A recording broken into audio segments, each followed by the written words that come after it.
What's going on, everybody? This is your former AEW World Heavyweight Champion. Once a champion, always a champion. Swerve Strickland. Whose house? Swerve's house. You're watching True Heel Heat podcast.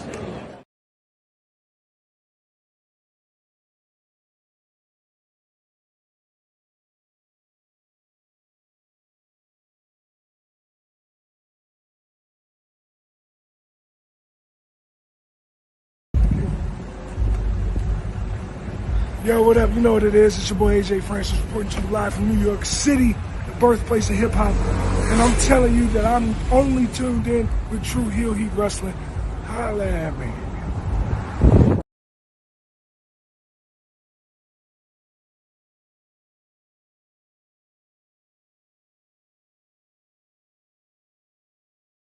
All right, hello, True Heel Heat. I'm the AEW World Champion, MJF. Just in case you're deaf, dumb, blind, stupid, or since you listen to this podcast, or you're listening to True Heel Heat, and I apologize for that.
Hello. It is me, your True Heel Phenom, SP3.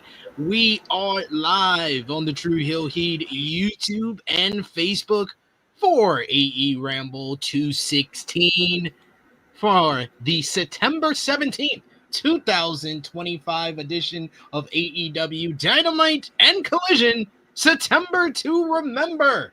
A 3-hour special from London, Ontario, the Go Home Show, ahead of this Saturday's AEW All Out 2025. And y'all know how we do. We got to get into it. And to do that, I am joined by the man of 59,000 subscribers. You go to him for your TV and movie reviews. You go to him for his amazing Yankee fitteds and honest criticisms of Tony Khan and All Elite Wrestling. He is Jimmy Macram. How are you doing, Jimmy? I'm good. I hope you all are doing well. Yes, I do. What the? Did you stop mid-thought? I stopped mid-thought and had a whole bunch of thoughts in between, and I came to the conclusion that I do want you to do well. All other things being equal. At first I thought I might not care. Then I was like, if I don't really care, I suppose, well, it's fine. Not caring you being well is better than me not caring you being bad. So I decided no well. I do appreciate when you give us insight into your logic, because your logic is definitely your logic. I can't deny that. But yes, we are back with another edition of AEWramble, reviewing the special 3-hour edition of AEW September to Remember from London, Ontario, Canada. We're going to break it all down, talk about All Out, the final build-up for this Saturday's big show, All Out 2025. So we appreciate y'all for joining us live. Appreciate y'all for watching us on demand. Either way, show your appreciation back. The simplest way possible is by dropping a thumbs up on the video. That helps out the YouTube algorithms. You can also share the video with all your wrestling family, friends, and fans on all your favorite social media platforms. If you are new to the True Heel Heat YouTube channel, hit that subscribe button. Hit the bell to stay notified for all the great content here. And of course, you can sound off in the comment section if you're watching us on demand. If you're watching us live, you can sound off in the live chat. We'd love to interact with all of you guys. Hear your thoughts on AEW September to Remember last night, and let's discuss All Out 2025. And of course, if you're feeling generous, you want to get back to what we do here, you want to show your support to the True Heel Heat YouTube channel and AEWramble, you could do so in the best way possible with a super chat donation. Any dollar amount matters. It goes back to the contributors that you see on screen with us here, and we always appreciate the support. Like our good brother Chuck Berries, starting us off strong with a big super chat donation. Thank you so much, Chuck Berries. Y'all know the deal. We're going to hand him the mic so he can. Oh, speak, bitch. Come on now. Oh my God, Shivani. What the hell is wrong with you? Chuck Berries, he's got a lot to say. He says, don't mean to gaslight shit, but did MAGA FCC just provide an opening for trips to talk to Disney about getting WWE content on late night SMH? Please tell me if I'm tripping or at least reaching. Well, the only thing I can initially get from this is that you are tripping because Triple H ain't negotiating and talking to Disney at all. Yeah, what happened to Jimmy Kimmel was egregious. You know, I haven't found him funny for about. It's not the point. The point is, it's fucking outrageous. Can't even call a Nazi anymore without getting in trouble. It's fucking insanity. I didn't even say that. God damn, fucking outrageous. I watched the whole thing. Like thankfully someone in the comment section on the monologue on YouTube like put the the timestamp. So I'm listening. I'm like, I'm still waiting. It's the end of the video, and I'm still waiting for him to say something that's worthy of getting fired over. Even kind of controversial. It's not even a little bit controversial. This is all a show. We know Trump's not a fan of Jimmy Kimmel, so he wants him off the air. This isn't all that complicated. Hopefully cooler heads will prevail, though. I'm Jimmy Kimmel. I'm not coming back. You gotta buy me. Buy me out. I feel like Trump has way too much time left in this term that he might think about like suggesting that abolish the freedom of speech as a law. Like that's where he's leaning. Like with all the things that he's done, the Stephen Colbert stuff, this they even got upset about the South Park episode. Like, yeah, like we just are not living in the age where we grew up. Where we grew up, like freedom of speech was like the most important law. Now it's like the law that is least basically in usage. It seems a lot of time if you're saying something that the president of the United States doesn't like. Yeah, I had this conversation with my when did he get that plane from some Arab country? This is like a few months ago, maybe 6 months ago. It was a while ago. And she was like, he can't keep that plane. Like, this is all I hear from you people, is that he can't do something, and then he does it, and you all do nothing about it. So what is this? He clearly can do it. Like that's going to be the next 4 years. Is him saying, you can't do that, and he does it, and Democrats do nothing about it. He's a spineless jellyfish. That's all we have. It's fucking idiots versus cowards. It's outrageous. What do you identify as? Think of the most left person that you know, and then go further left than that. That's probably me. Think of the most left person you know, and then keep going left. Make a hard left. Hard. Goddamn right. What would I do, Power Driver? Luigi had the right idea. What would you do? Oh, okay. I was confused. I was like, what does Mario have to do with this? But now I know what you're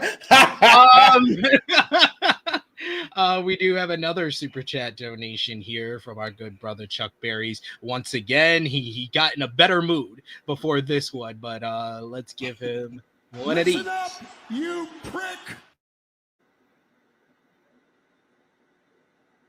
Chuck Berry says, okay, back to better vibes. Here's to freedom of speech and this platform that believes in such. Long live THH. We do. Beautiful. We do. Thank you. Thank you, Jimmy. Thank you, Chuck Berries, for the kind words in the chat. And we got one more super chat donation that I see here from our good brother Kaza. Good to see you in the chat once again, Kaza. Appreciate you showing support today. So we will give you another one of our favorites. Because he wants me to work with pricks constantly. That's what it is. Nevertheless, Kaza said, let's go. I'm listening live for the first time. I work nights, so I listen at work 12 hours after. LOL. Well, thank you, Kaza, for joining us live. I saw you in the chat with us over on Fightful Overbook for In the Weeds. Go over and check out today's In the Weeds. We had an exclusive interview with the Gates of Agony, Bishop Khan and Toei Leona. So I appreciate you, Kaza, showing up for that over there and showing up for us live here. And don't worry, I'm sure Jimmy will say something that will make me play the disclaimer so you understand what you signed up for. Oh, it's been a while. No, you got plenty last week. What are you talking about? I did? Yeah, you got a lot last. I gave you grace because you did at least warn me before we went live last week. You're like, I'm just not feeling. Yeah. You were like one of those. So I will give you credit. That's why when we talked a few days later, I was like, no, you did kind of warn. You did kind of warn. I don't remember anything that happened. I remember yelling. I don't remember what else was said about. I don't remember yelling. I'm scarred from last week. Still good. I'm having PTSD from last week. I will not explain why a match is happening ever again on this show. That's what it was. I'm never going to explain that ever again. We got Big Man Dogs who says, wait, he got fired? I thought it was like a performative 3 weeks off. Nah, he got. They want him to come back and they want to make a donation to Turning Point or whatever the fuck Charlie Kirk's thing was, and they want an apology. What kind of hostage shit is this? Oh, Lord. Absolutely not. Suck my balls. Yeah. That's where I would have been at. Big Man Dogs also said, I'm so left that I don't get along with the left. Oh, man. Bunch of fucking cowards they are. Fucking disgusting. Give it all these bums. And we got one more super chat donation from our boy Will Chisholm. Will Chisholm back in the chat with the super chat donation. Thank you so much, Will. Haven't seen you in a while. We've missed you.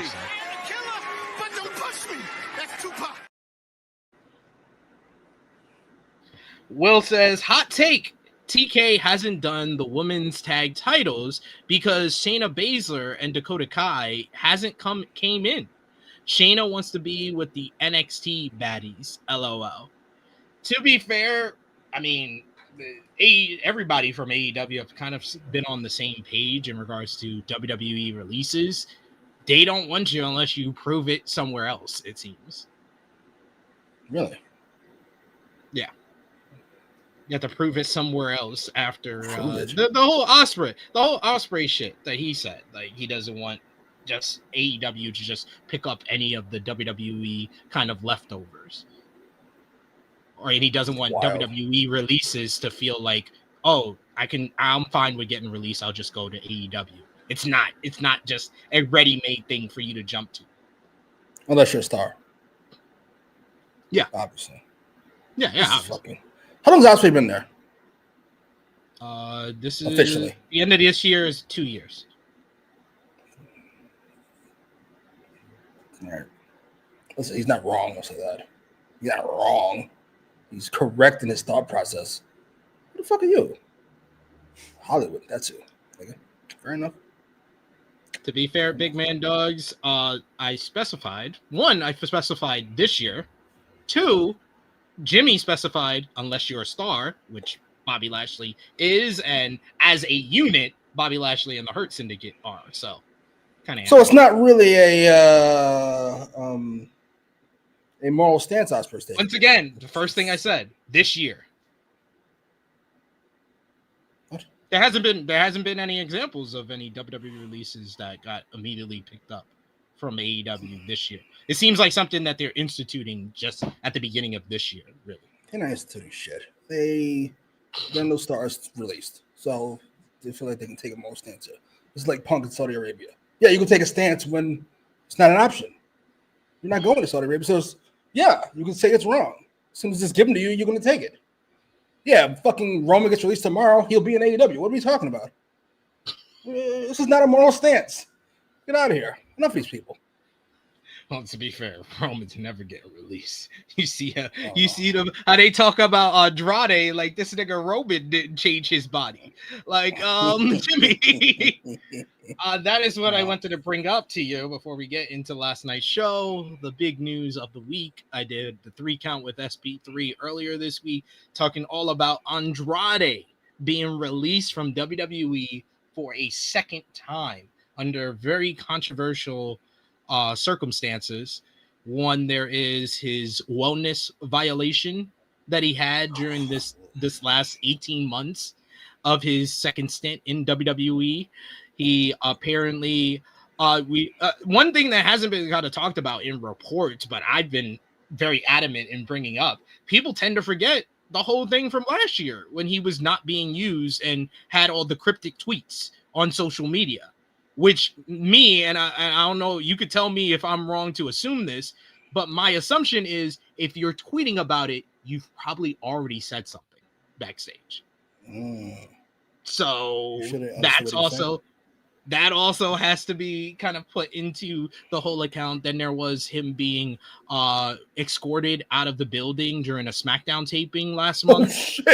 And then it was revealed that he was released due to disciplinary issue, despite us not knowing the details behind this disciplinary issue.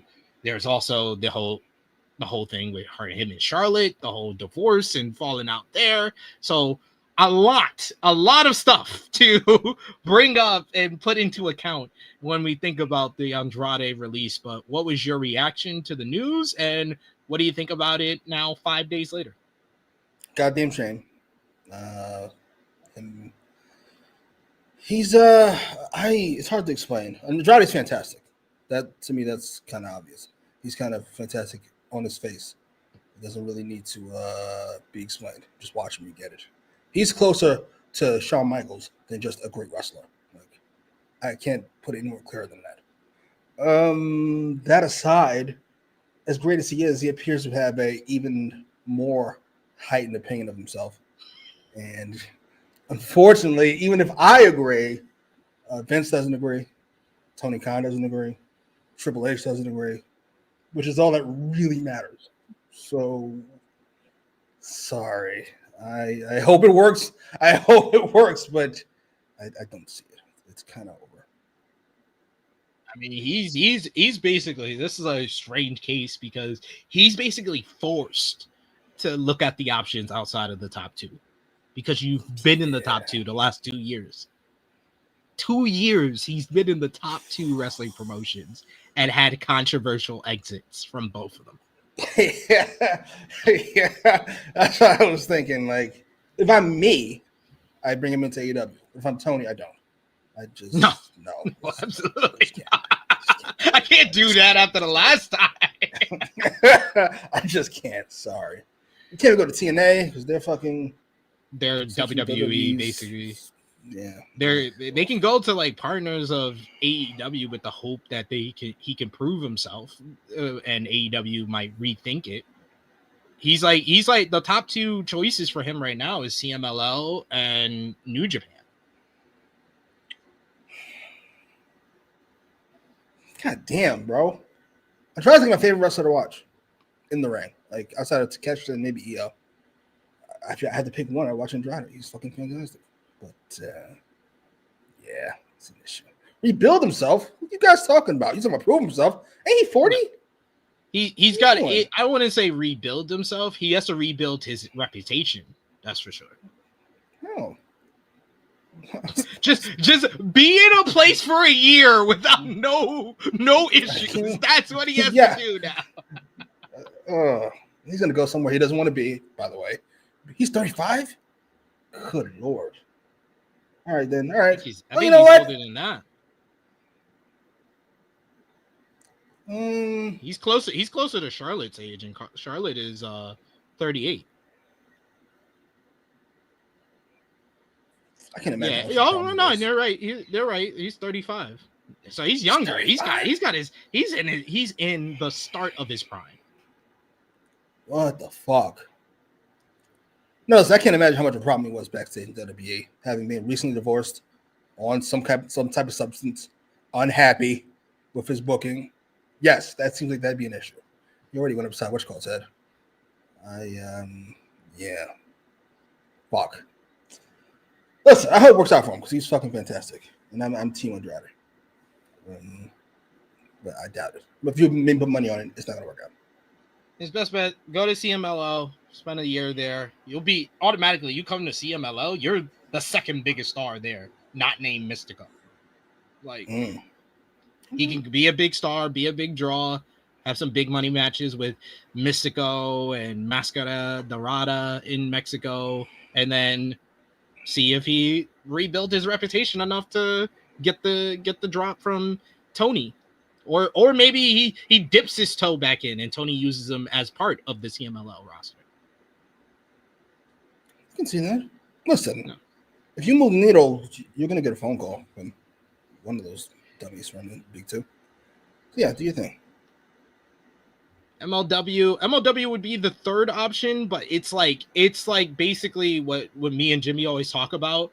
Like New Japan and CMLL are very close options to each other, but then the gap is very large, and then comes MLW. Like MLW, you can't sign a full-time deal with them. You're on a per appearance. They book like they're an independent. They're per appearance. He can be a top star in MLW, no question, but it's just a long shot third option behind the more viable options of New Japan and CMLL. Andrade needs job security. He goes up to many people's heads to fucking have job security. Also true. Chuck Berry says, SP3, you mentioned MLW as a potential landing spot for him. Who could he face over there? Well, there's Matt Riddle, who is their current top star. There is Donovan Dijak, who's another top star for them. There's Bishop Dyer, the former Barry Corbin, who's over there. They have a solid partnership with CMLL and New Japan, so they can face any talent from those two promotions. But that's why I say MLW is the far third option behind the more viable options where he would immediately become a top star, and he's immediately becoming a top star for the number one promotion in their country. New Japan is number one in Japan, regardless of them having an off year this year. They're still number one, so he can go there, and they need top guys right now, so he can go there and immediately get a top position. And then CMLL, he's going back home to Mexico. He's going to be a beloved star over there. And he would be like the number two biggest star in that promotion. Maybe even pressuring Mystico for number one. They got rid of Riddle? MLW? Really? When did they get rid of Riddle? They took the title off of Riddle. Yeah. Yeah. Gotcha. Big Bad Dog says MLW's Plus, CMLL is a good low-key pick since they had to dump Riddle and they're trying to cater to Latinos. Yeah, they took the title off a little. Riddle. I think Riddle is still with the company as of right now. I don't know about if anything's changed in the last couple of days because he just wrestled on Saturday for them. So we shall see. We'll keep you posted on everything Andrade. Of course, we'll be talking about it a lot more in depth with all the news and fallout from his release over on the True Hill Heat flagship podcast on Saturday. So join us 10:05 a.m. Eastern time. Myself, Miss Chrissy Love, and the True Draw Josh. So join us for that. Anything else you want to discuss before we get into last night's show? I don't think so. I don't think there's any other big news. Nothing. Raw was great. I've only watched 4 segments, but they're all great. The 3 stories that are good on Monday Night Raw was a great episode. Fantastic. Let me guess. You saw the Punk, AJ, Seth, and Becky segment. Fantastic. Which I thought was good. I didn't think it was great. Yeah, I just didn't think the crowd was cooperating with that segment. It just felt a little off in comparison to I thought the last 2 weeks, Monday Night Raw, they've had fantastic segments. This one was good. Who was featured more here? What are you talking about? Good old freaking featured significantly more in the segment. You know what? True. The other 3 Becky was by far the MVP of the segment. I think there's no question. There's no debate there to me. Like, she was the MVP of that segment. But I like the ending of the segment. I like the angle of the segment. I don't like the promo. The promo was not good. Like, I think the overall segment was good, but the promo was not good. They had nothing to say. And they didn't want to verge into more of the shoot territory that made the last 2 segments quality. They didn't want to go into that. They just wanted to repeat the same thing. Oh, you're gonna get your wife hurt. Oh, you put your wife involved in this. Wax and repeat.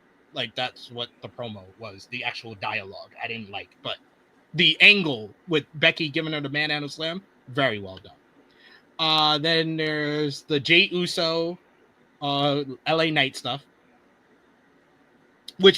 that was my favorite thing on Monday's show for sure. I thought it was really well done.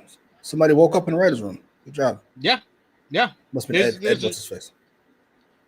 Ed Koski, my boy. That's my dog. That's my dog.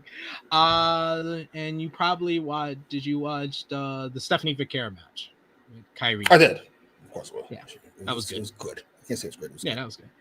That was good. And what was the 4th one? Cheeseburgers. I forget the 4th one. Say those 2 segments, night stuff. Oh, the close to the show.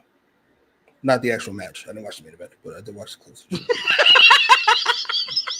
No interest in that match. Yeah. If you watch the whole show, it's a mid show. But you watch the best parts of that show. Yeah, LA Knight 4 segments. Tell me it's a mid show. It's not impossible. Doesn't make any mathematical sense. I gave it a 6.5 out of 10. How? I just told you LA Knight was in 4 segments. I said So LA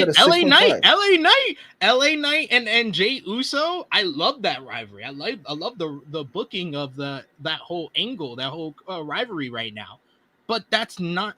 I'm personally watching a 2.5 hour show. That's only a half an hour of that 2.5 hour show. So unless the rest of the show is a 0, you can't be lower than 9.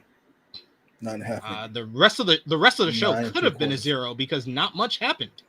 Okay, we called it 8. So everything gets a 0, but these 4 segments get 8s and 9s. That's an 8 show. Goddamn right. I want to see this. Keep up the good work, sir. I want to see this type of logic used on Wednesday nights. LA Knight is not on Wednesday nights. Oh, it's a LA Knight discrimination. Keep up the good work. Triple H, I don't care what they say. This man's logic is hilarious. We got Power Drive Finisher. He says Bailey is too hunky to get behind. Power Drive Finisher gave it a 7. We're not that far off. I gave it a 6.5. You gave it a 7. That's about what I give it. I give it a 7. Will Chisholm says, "What about Bailey?" I like the Bailey return. I just thought it's an act that they're gonna have to find a balance for, because it can get very lame and corny.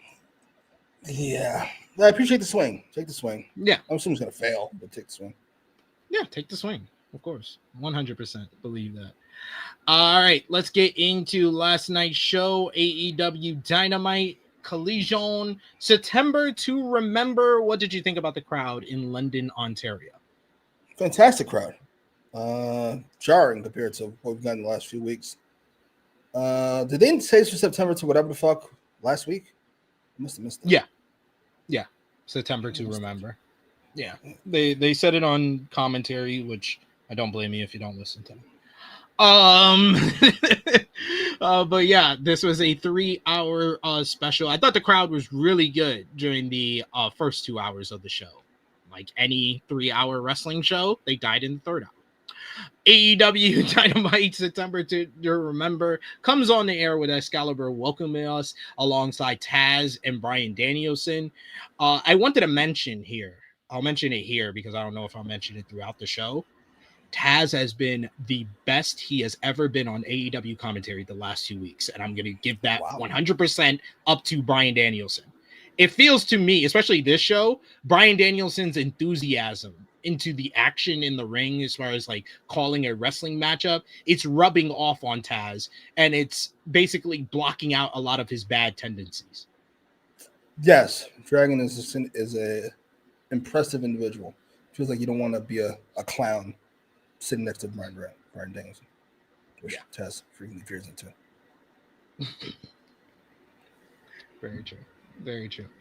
So yeah, welcomes us. He throws it to Tony Schiavone, who is already in the ring for our contract signing for the AEW All Out AEW World Title matchup between Hangman Adam Page and the number one contender, TNT champion Kyle Fletcher.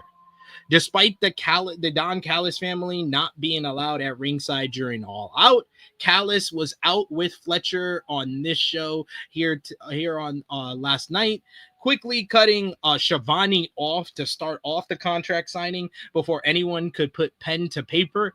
Callis gets on the mic and he told Page that he remembers when he took the AEW World Title from him and that weakling Kenny Omega. But there's nothing Page can do to a stud athlete like Fletcher. As Saturday, it's coming home to the family. Page says that the stipulation isn't to keep half of the roster continuing to get involved in world title matches, as we've seen over the last couple of months, or that it could put the entire Don Callis family in the ground as he intends to with Fletcher and the rest of his goons. It's the whole reason he wants this stipulation. It's said that one day Fletcher can look back and realize that he could win this on his own, and that he is actually worthy of holding the AEW World Championship. If Fletcher reads the contract, not only is if Don and any member of the family gets involved, will Fletcher be disqualified, but Fletcher will lose the TNT Championship if the Don Callis family gets involved on Saturday. Fletcher held Callis back, who was about to get pissed at this news. We get some slight boos from the crowd. And Fletcher says Page could have put anything in that contract, even crawling a mile in glass. He'd do anything to get a title shot. Not having the family out there changes nothing, as Fletcher fulfills his destiny Saturday as the men's AEW World Heavyweight Champion. Fletcher told Page that he's better than he was at his age when he started in AEW back in 2019. He's better than him than when he won the AEW World Championship the first time in 2021. And he's better than him in 2025 as the AEW World Champion. AEW doesn't need Hangman Adam Page or Kenny Omega. It needs the protostar. Saturday, Fletcher allows Page to ride off in the sunset as the entire company will belong to him. With that, Fletcher finally signs on the dotted line, signs the contract for this AEW World Championship matchup. Page gets on the mic and he says that he knows how it feels to be Fletcher right now.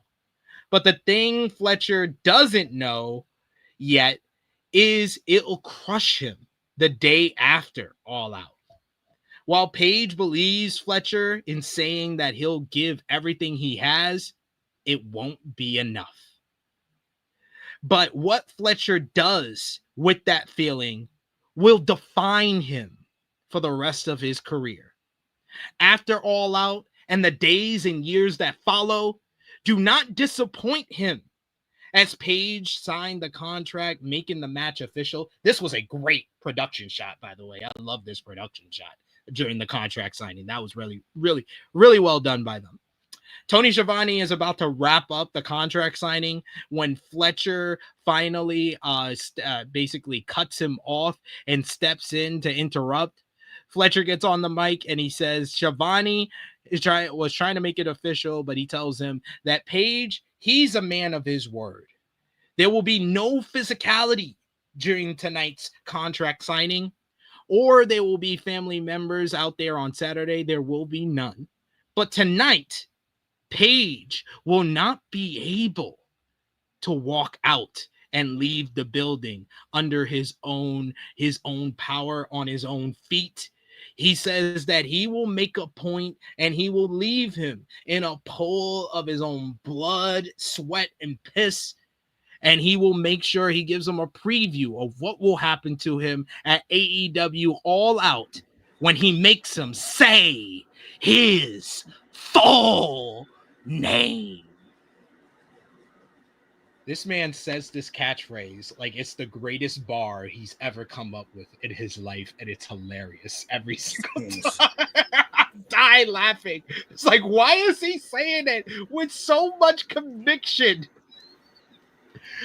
Other than the final line, I thought this was a great promo exchange. I thought both guys got across the story of the matchup, the story of their two characters very well. And I thought that for some of the nitpicks and the complaints that I had about last week's promo, I didn't have a lot of them here. I thought that Fletcher was much better and confident, spoke with conviction, and his delivery was much better in this promo in comparison to last week. I just love the fact that they have booked Hangman Adam Page as a complete rarity in professional wrestling nowadays. A smart babyface. He learned his lesson from the last time he tried to make a stipulation for a world title matchup and made it into the contract without Callis or Fletcher actually realizing. So he looks brilliant. He actually explained why he wants it to be one-on-one. Not that he's scared of the family, but he's trying to make Fletcher prove himself. He got all this big shit to say. You got to prove it. Put your money where your mouth is on Saturday. And you can't fall back on your word. I'm making you honor your word. That was really well done character work by Page, learning the lesson from the MJF rivalry. So I think they knocked this out the park. What did you think? I thought in a vacuum it was very good. I thought Fletcher was much better here than last week. He started slow again. He cannot help himself. But that's just his delivery. And you will not, sir. Got a birthday in fucking 11 months. You speed this up? My God, he drags out every syllable of every word he says. Oh, Lord. Yeah, he sped up towards the end, and I thought that was pretty good. Wrestling does not take place in a vacuum. I heard quite a bit of this last week. So, yeah, this was a better version than last week, but I did hear it. So, this was fine, we'll say. Yeah, that's it. That's fine. Fair. I thought this was great. Great stuff by both guys to kick off the show. But this one, I wouldn't say this was the better of the go home promos. I think there was certainly not. There was another segment there was two other segments that had better go home promos than this one. Very good stuff by both. We got here Davion, who says this was good. We also got Big Man Dogs, who I agree with. He says this promo was much better than last week. They responded to the criticism. It was like this was a promo to address any criticisms from last week's promo. Like, I think that's why Page explained why he wants the stipulation of the Don Callis family not being involved, because that's probably some people like, oh, why does Paige need it to be one-on-one? You know, like, he can't beat Fletcher with all the rest of the Don. He just beat Josh Alexander with the rest of the Don Callis family. Why can't he beat Fletcher? Like, there was a whole bunch of. Is that a real complaint? Yeah. Never mind. You guys are great. Why does a babyface want to wrestle one-on-one? Absolutely. It's a brilliant question. It's like, why are there wrestling fans under the age of 12? Like, y'all never watched wrestling before, and y'all don't know how baby faces are supposed to act. Just don't complain about stuff, please. Shit. Davion says Kyle should incorporate the "say my full name" thing for his all-out entrance. Please don't. Please don't. Good Lord. Just take this.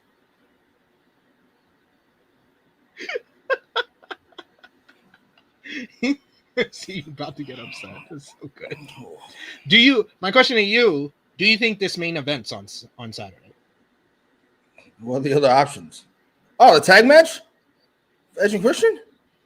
That seems like the two options. I think, like, you could say a dark horse, very, very dark horse would be the coffin match. But I think it's clear that this is being positioned as the two big matches on the show, the AEW World Title and Copeland Christian back in Toronto. Oh, shit. Assume there's no surprises afterwards. Shit. That's tough. It is fucking Toronto. I'll say my answer. I think it is Hangman and Fletcher. I think you get a lot more out of that than Copeland Christian. I think Copeland Christian, yeah, there is the argument it's going to be the biggest thing the crowd is going to be into the most on the show. But you make a huge statement of saying Kyle Fletcher is a main eventer now by putting him actually in the pay-per-view main event.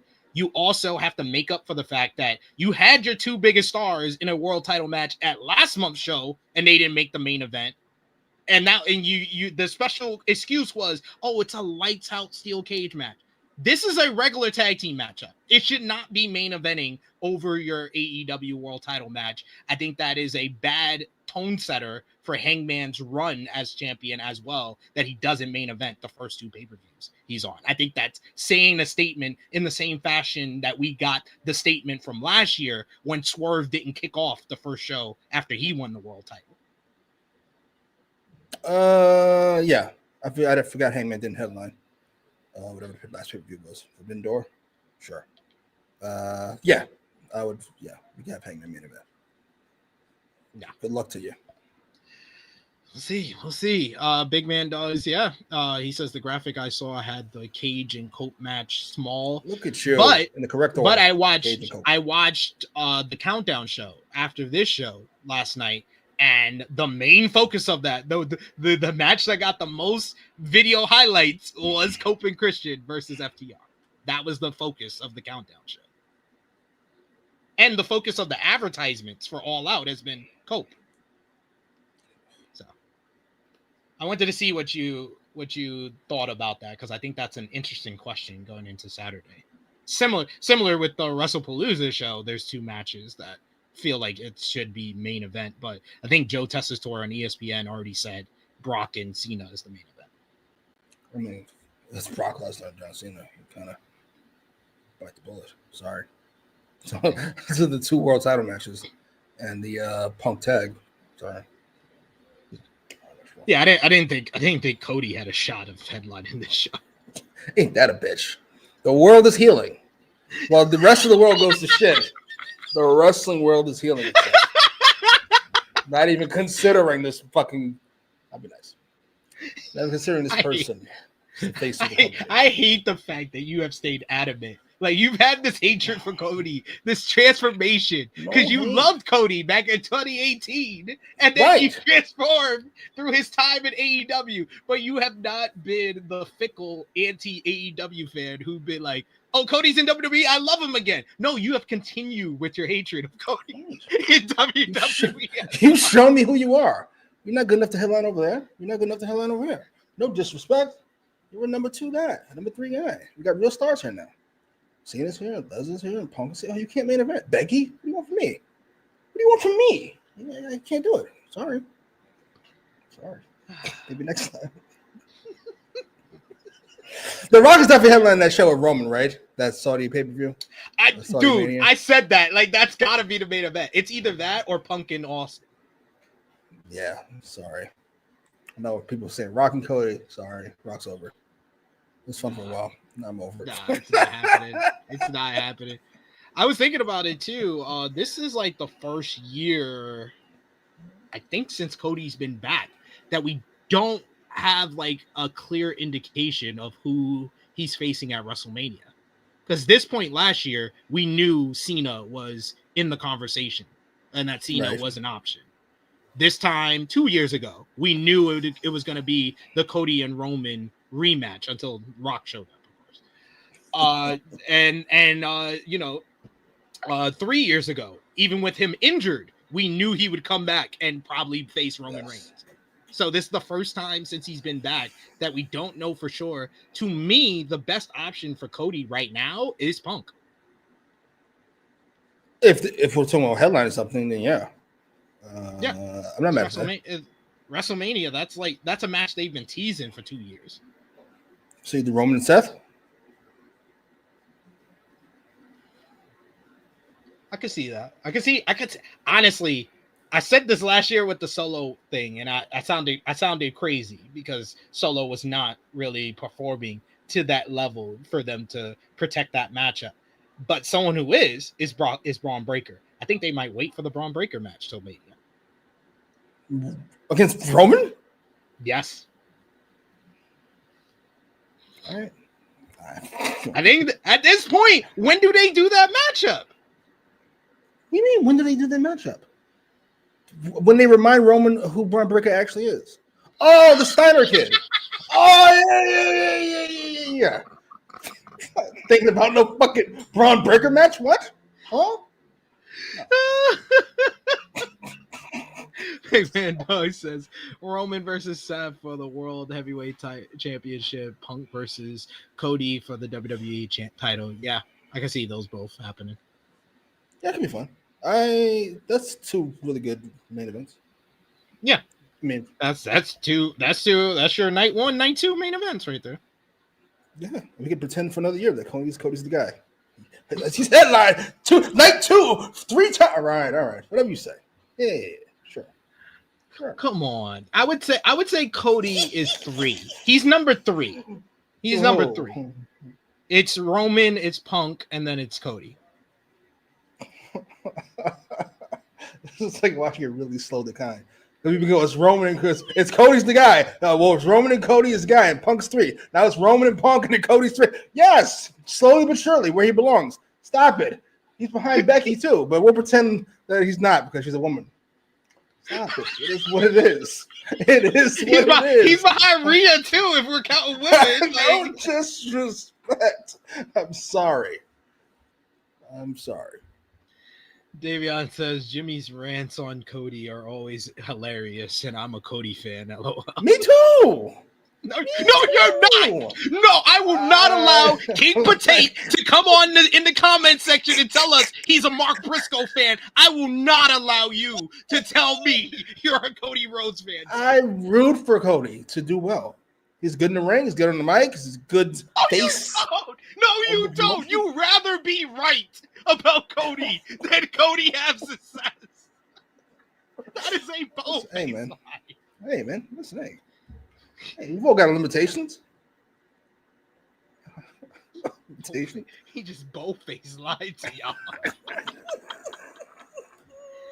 I think if it's talking about Brock, I saw somebody mention Brock in the chat. Brock and Gunther is right there. Just do it. Anthony. Oh, you definitely should. Just pull the trigger before Brock does something else, or before y'all find something else out. Outrageous. Pull the trigger. Brock and Gunther? Yeah, I'm here. Yeah. We get a video package on the upcoming coffin match between Jon Moxley and Darby Allin at All Out. Really well done video package covering everything that's gone on since Forbidden Door. The Death Rider's reign of terror is shown. Allin returning from climbing Mount Everest and wanting nothing but revenge for the injuries left by Moxley and company. Moxley promising to bury Allin in the ground, while Allin promises to pull Moxley into the fire. We hear from Excalibur, who tells us that Bryan Danielson talked with Allin earlier in the day, and we'll hear those comments later in the show. But that led into Jon Moxley going one-on-one with Roderick Strong. What? First, I think this is our first time. What, Jon Moxley versus Roderick Strong? What? Another Jon Moxley fucking match. You fucking serious? What are you doing? You should have never said nothing. You should have never. Now he's doing it to troll you. Like, this was another good Moxley matchup. I think all of his matches since he lost the title have been good, which is saying something. Were you purposely being bad because you had the title? Strong immediately wipes out Garcia at the opening with a baseball slide before lighting up Moxley with some chops around ringside. Strong battled with a backbreaker on the barricade, but Moxley regained control as things went back to the ring. Strong hit a drop kick that sent Moxley to the outside, where he was confronted by his wife, Marina Shafir, who was just smiling at him. Taz says that it looked like Strong was, or Marina was infatuated with Roddy. I think that getting married would prove that she was infatuated. Despite never actually saying that they're married in real life, this was like the worst kept secret of this whole this whole part of the matchup. With Strong distracted, Moxley blindsided him, sent him over the barricade, where O'Reilly was left assisting Strong back to the ring as things went to commercial break. It was all Moxley during the break, but Strong fired up with some chops, some big leg lariat. Death by Roderick connected, but Moxley kicked out at 2. Strong looked for the Gibson driver, only for Moxley to spin out, hits a lariat, and then a stalling power driver for another 2 count. A rope break saved Roddy from a cross arm breaker as he managed to respond with a sick kick and then an angle slam, only for Moxley to hold on into a bulldog choke. That was a nice transition there. Strong scrambled and managed another angle slam, this time for a 2 count. Both men went to the tippy top. Moxley bit at Strong's fingers, but Strong repositioned into an avalanche spinning slam for a near fall. Moxley almost blew out his knees because he landed right on his feet off of that one. Both slowly up. Moxley goes for a paradigm shift, but Strong tackled him to the floor. As Roddy threw Moxley back inside, Garcia tripped Roddy up, leading to a brawl between Danny and Kyle O'Reilly. Referee Paul Turner's attention was turned to that as he was distracted. Strong hit the ropes, and then Wheeler Yuta, who arrived very late, which almost caused Roddy to trip himself. He pulled that Roddy's leg while Garcia took care of O'Reilly on the floor. Moxley responded with the paradigm shift to Roddy, and then followed up with the bulldog choke for the tap out win. Good matchup, not great, but good matchup. I thought both guys worked hard here. It was hard hitting. The finish was slightly mistimed because of Wheeler Yuta, but otherwise, fine, solid matchup here. What did you think? Fine, solid. A really well executed waste of my time. I appreciate it. Good Lord. What is with all these fucking Moxie matches where we have no doubt about who the victor is going to be? Roddy Strong going to pull up the upset win? I think fucking not. He's one of my least favorite watches in professional wrestling.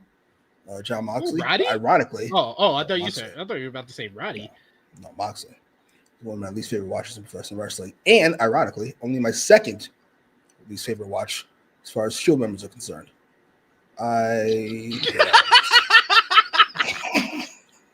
He's like, I gotta get this Seth shot in. Good Lord. But yeah, this is fine. This is fine, I suppose. Can't we be done with this? I feel like there are more effective ways to use Jon Moxley. This ain't it. Please, thank you. Got to see Roddy wrestle. That's a win. I know he wrestles on fucking Collision, but it's fun to see him watch on the Wrestling Dynamite. Well, we don't really get to see him in singles matches like that on Collision even. So that's why I said I thought this was a good matchup. I'm not as down on Moxley working singles matches as you. I think that all the singles matches that I've seen him in over the last like month or so has been good to great. So this was in the good range for me. We had a video package for the rivalry between Mark Briscoe and MJF, with each costing the other title opportunities over the last month. Briscoe making it official for All Out, tables, and tax matchup. Then we hear from commentary who said they have footage of MJF going to Tony Khan's office after Collision last week, telling him that he screwed MJF over at Forbidden Door, taking away being able to cash in his Casino Gauntlet contract anytime he wants. So MJF wants out of the tables and tax match at All Out. He says that he's not a death match wrestler, demanding that Khan take him out of this. Khan starts screaming in response, saying that he owes MJF nothing, as MJF disrespected the sanctity of the pro wrestling business in AEW. So that is why he made the change. MJF then goes off. He says it's nice of him to put on his big boy pants for a change. But MJF isn't to blame. He's like, you're to blame. And you'll be the one to blame when there's another Briscoe in the ground after Saturday. MJF storms out of the office to close this segment. I don't think we needed another reference. I think this was one reference too much to MJF in general. I feel like he makes way too many references to "I'm gonna kill you" or "I'm gonna kill my opponent," when we know in wrestling that is not even possible. There would never be an actual genuine murder attempt on a professional wrestling show. So I would just kindly like to ask Max to stop using this in every fucking rivalry. Every rivalry. I think he's threatened to kill somebody. Like, relax. What did you think? Man, it's MJF. I don't take him seriously. Like, if this is Brock Lesnar threatening to kill somebody, I'd be, oh shit. And if he did it 4 times before, I'd still be, oh. To be fair, based on Friday, he would probably forget his line. Brock is over wrestling. I don't want to know what kind of people. Yo, thank you. God, that's what I've been telling everybody. I was like, that R-Truth segment, Brock did not give a fuck. They probably gave him a script and he threw it away, and then went out there and winged it. It's jarring to me. I was just like, I mean, he's never been the biggest fucking fan in the world, but now why? Why would he? A TKO check must be crazy. I'm not mad at it. Get paid, but not great. Yeah, that segment was fine. I'm not entirely sure why they're doing it behind closed doors, though it did add a nice touch to it. It felt different than most things. And we didn't have to see TK make his ridiculous faces on TV, so that's a win. Yeah.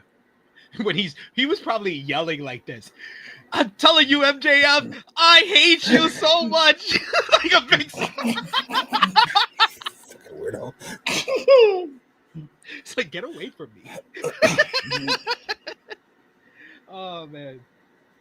Christopher Kidd says MJF always talking too much, then trying to walk it back. Then we got Frantic World, who says MJF was wild for saying that about the Briscoes. I've had no problems with any of the lines he said about Jay Briscoe or Mark Briscoe, and even his threats to kill somebody. I never have any issues with that because he's an edgelord troll, basically. That's his character, and that's fine for edgelord trolls to say. But I felt like this was just one too many. Like one too many, or you didn't like what he said? I think it was like I'm basically counting the total of times he said he threatened to kill somebody in this feud. I think this was one too many. Fair enough. We got Parder Finisher says this, which is why they should really off a character. I'd be here for it. Yeah, absolutely. Absolutely. At this point, you have to do it. You have to off somebody. TNA was known for this. This is one of the staples of TNA is that they will actually kill somebody if you're leaving the company. I like that. I like a little murder with my pro wrestling. Excuse me. Sorry. Please and thank you. You know.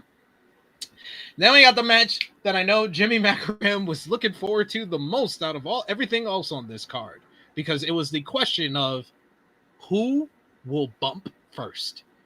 Bobby Lashley with MVP and Shelton Benjamin in his corner versus Toa Leona with Ricochet and Bishop Khan in his corner.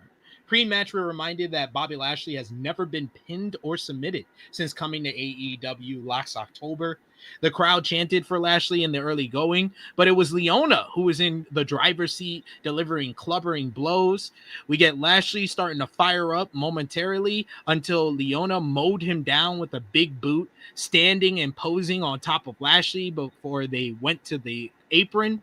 Massive headbutt by Leona, who hits one of the most gnarly Samoan drops I've ever seen in my life, which made me be like, my God, Lashley is 50. Like, I know he doesn't look 50, but his body probably feels like a 50-year-old after that spot.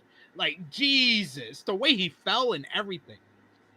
Despite Lashley getting in some offense during the commercial break, it was Leona who recovered with a series of corner splashes when we return. Lashley comes back. He makes his comeback. He gets an electric chair drop. Both men start a slugfest with each other, and the crowd is into this one. The crowd is loudly chanting for Lashley. We hurt people chants as well. Leona no-sold a lariat by Lashley, but Lashley ducked another and hits an overhead belly-to-belly suplex. Both start trading counters until Leona hits another headbutt, but again posed too long, giving Lashley a chance to hit a flatliner. We get Lashley going for the spear, but Leona bailed to the outside. Still being groggy, Lashley sprinted around ringside and hits the spear on Leona at the ringside area. MVP steps in after Ricochet steps up into the face of Lashley, and MVP blasts Ricochet, and this got a huge reaction from the crowd. The crowd started chanting for MVP at this point. We get Khan, who was decked with the Shelton Benjamin thrust kick. We get a distraction, which allowed Leona to pounce Lashley across the ring for a very good near fall at another point of the matchup. Lashley floated over a power slam attempt and then locked Leona into the hurt lock.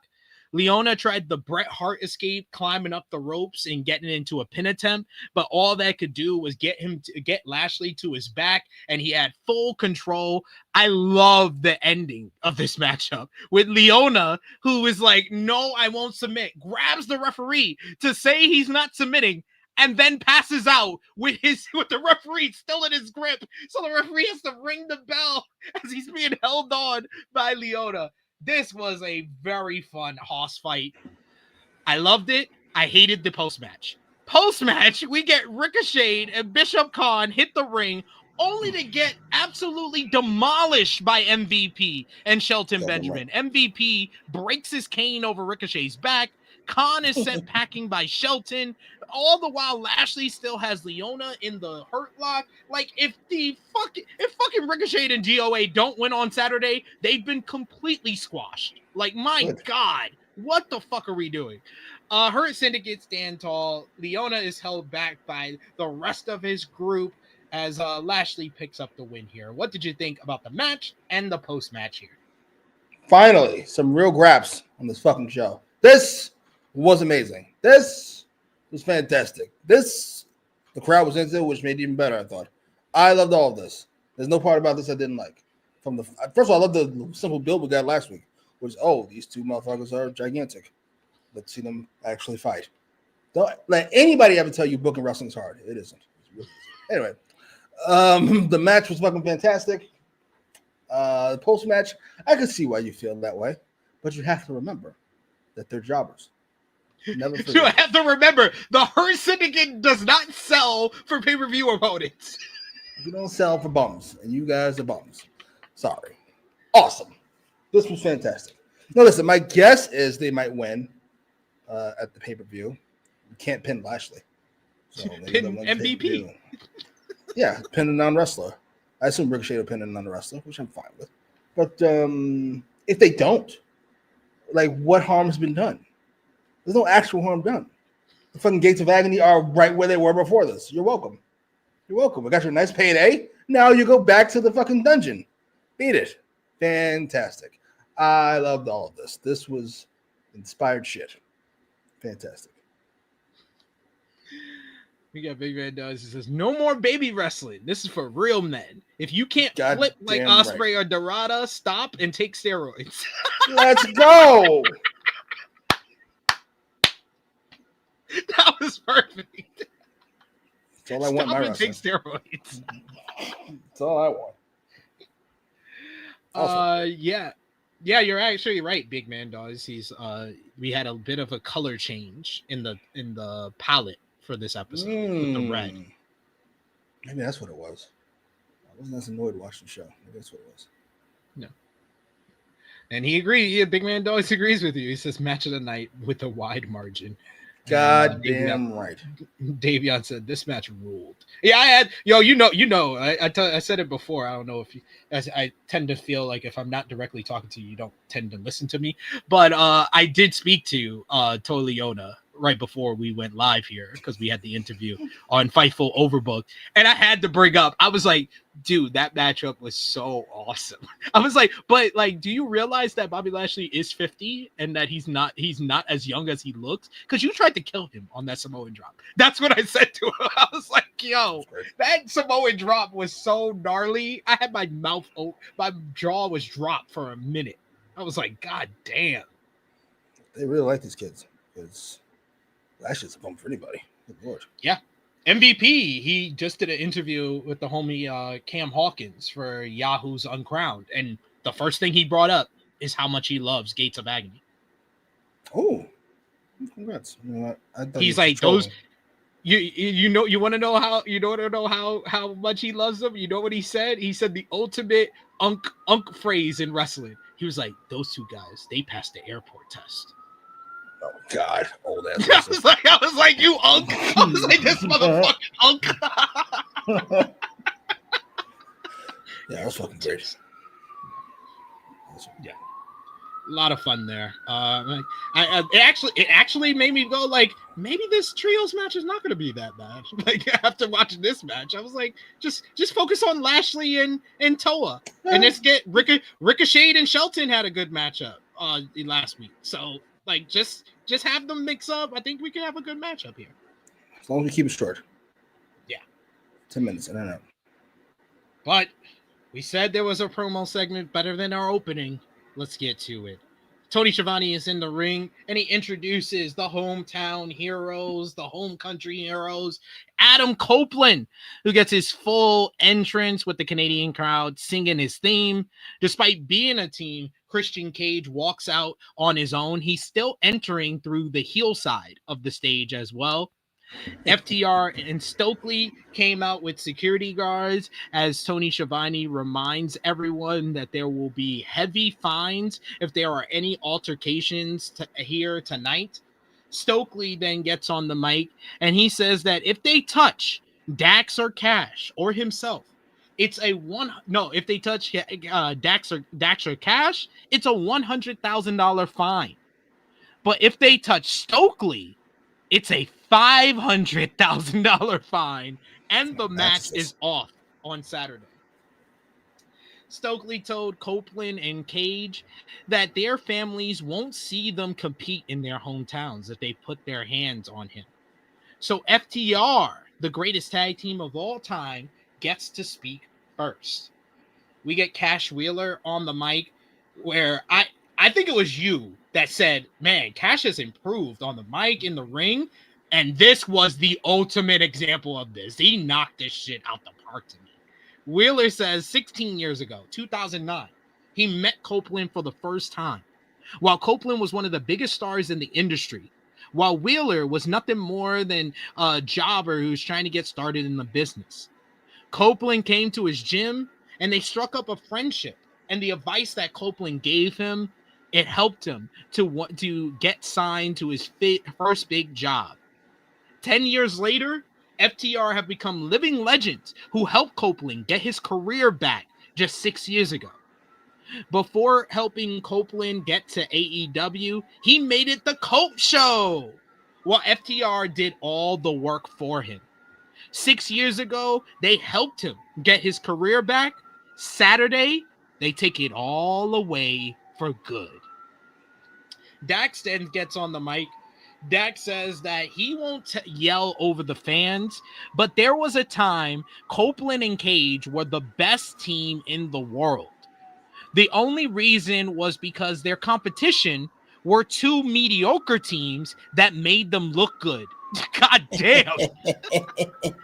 FTR have carried tag team wrestling on their backs for the last decade.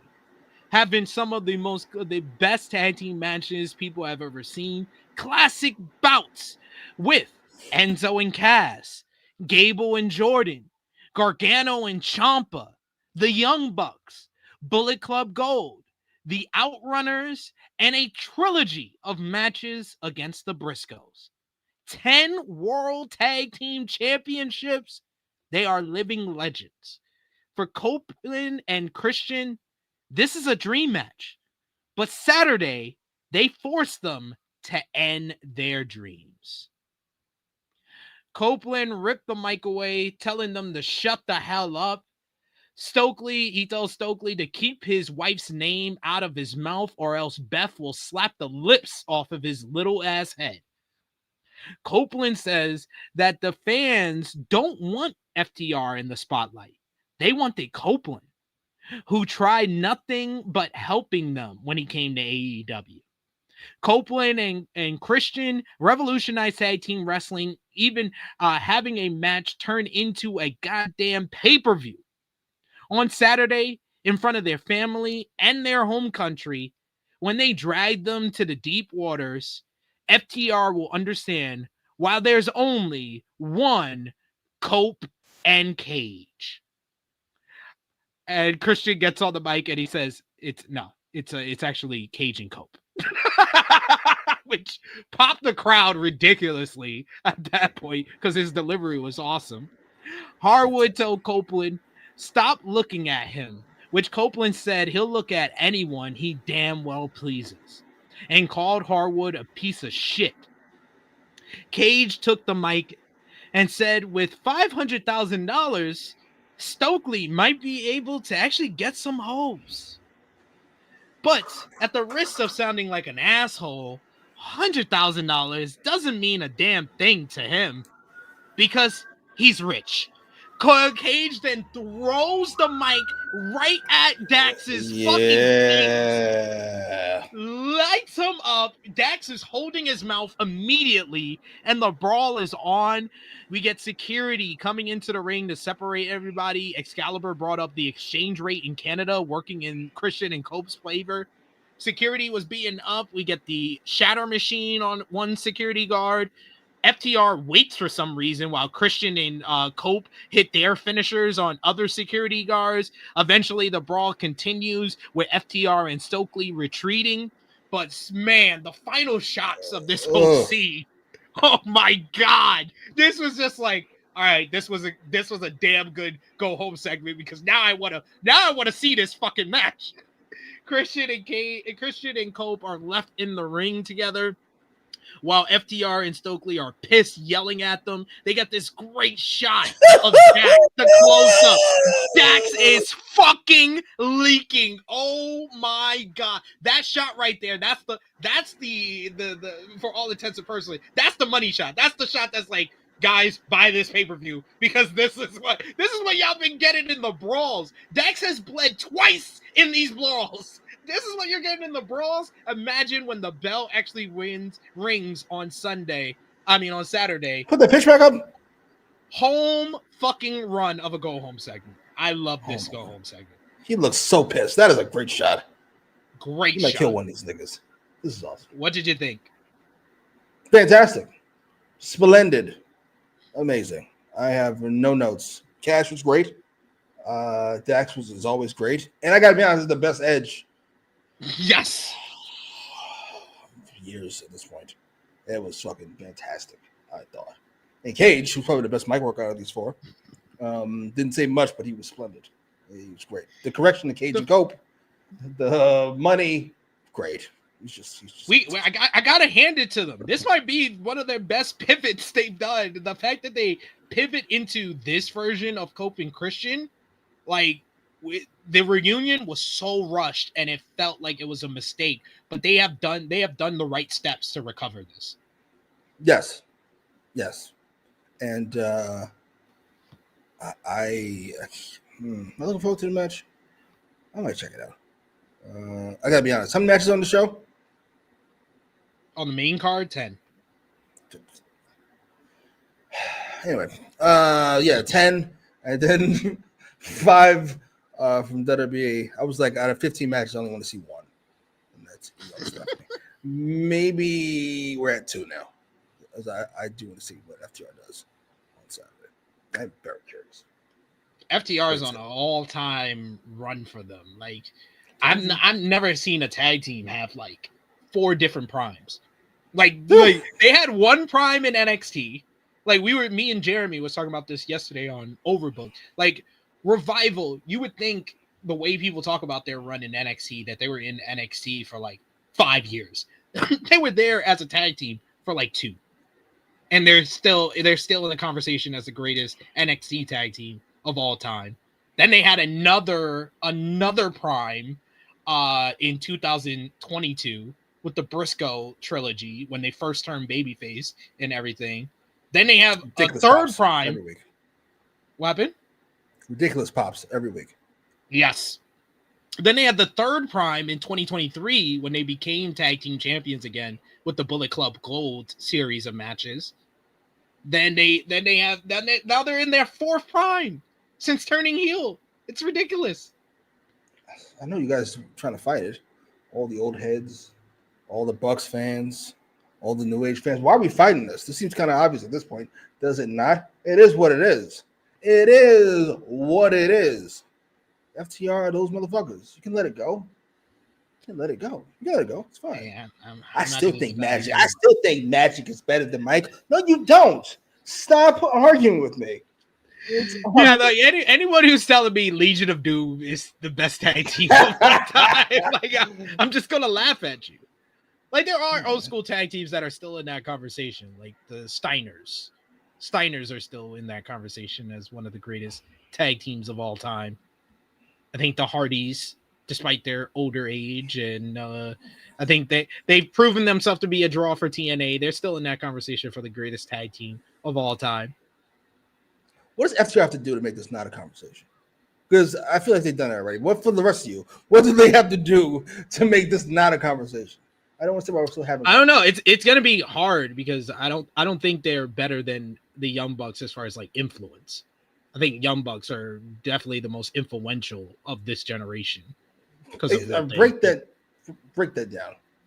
Influential. It means influence, and in regards to this, it's influence on the wrestling industry. The Young Bucks and their popularity. Go ahead. No, go ahead. What are you gonna say? Is this gonna be a whole starting AEW conversation? I was gonna start before then, but that is a big part of their influence and their legacy. No, this is not the greatest people. This is fucking best tag team in the best tag team. You can't have influence fucking starting a company. That's how it works. That's not how that works. No. I didn't say that starts the conversation. I said in that particular category, I would take the Young Bucks over the FTR. That's all I said. There's no influence that doesn't revolve what you did in the ring. I don't care what you started. I don't care what you fucking built. I don't care about any of that. What they built all started in the ring. It's based off that. I'm gonna send myself one more time. If it didn't happen in the ring or on the mic, it doesn't count. Because it does. That's not how this works. You can't just say if I go fucking Jay-Z's the greatest rapper ever, and then I go, well, he was a billionaire and he did this, he did that. That's not what we're talking about. That's all I'm saying. All I'm saying. But I've legitimately seen conversations about why Jay-Z is the greatest rapper of all time, and it's about his influence. It's about him putting on a Kanye West. It's about him putting on all these rappers in the 2000s. Like, that influence is a part of the conversation. Just because they don't win that category does not mean that they're not better than the Young Bucks. It is a part of the conversation. To you, I'm not if it's even. not, that's fine. It is a part of my conversation. Should be a part of nobody's conversation. I'm not arguing whether or not they're better than the Young Bucks or FTR is better. I'm not arguing who's better in that. I'm saying this does not belong in the conversation. It does. To you, it doesn't. Brilliant. Big Man Dog says, I feel like it's because they always good, but then had temporary embarrassing falling offs. I think the only embarrassing falling off is their main roster, to be honest. I think everybody in wrestling, they will have a character that they stick into a little too long and it gets stale. And I think that's where they were at last year. They had been babyface way too long, and they just got stale. I don't think that's a falling off,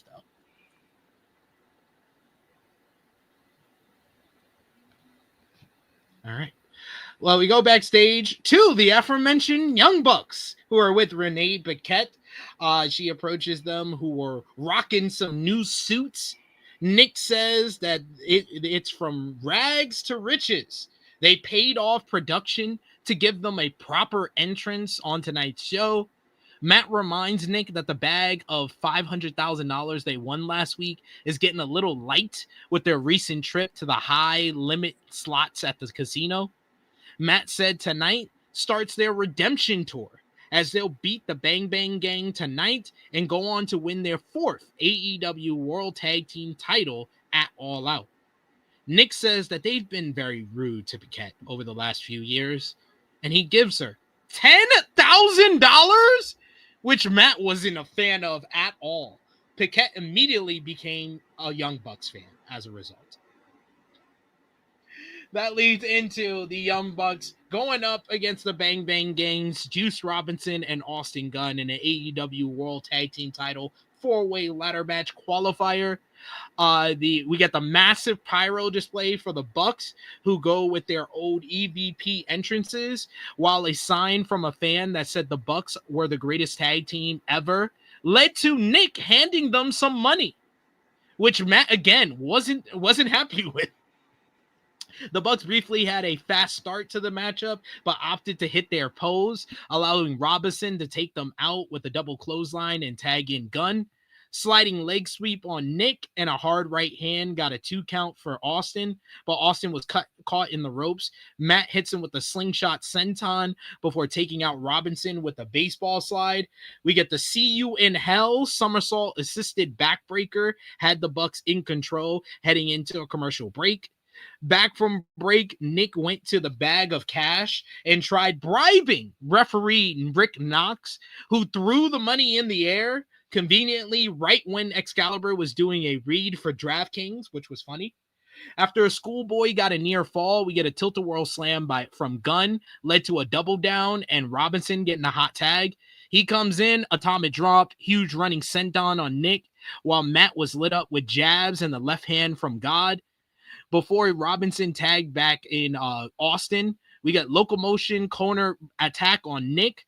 We get a running cannonball onto him until Austin leveled Nick with a lariat and gets a near fall. We get a brilliant sequence of moves. You get Matt, who spuns out of the Juices Loose as Nick tried a springboard, but Austin caught Nick in midair with the flatliner part of the 310 from Yuma. Right as Robinson laid out Matt with the Blade Runner, but he was only able to get 2. Really good sequence there. Up to the corner, we get Robinson and Matt went.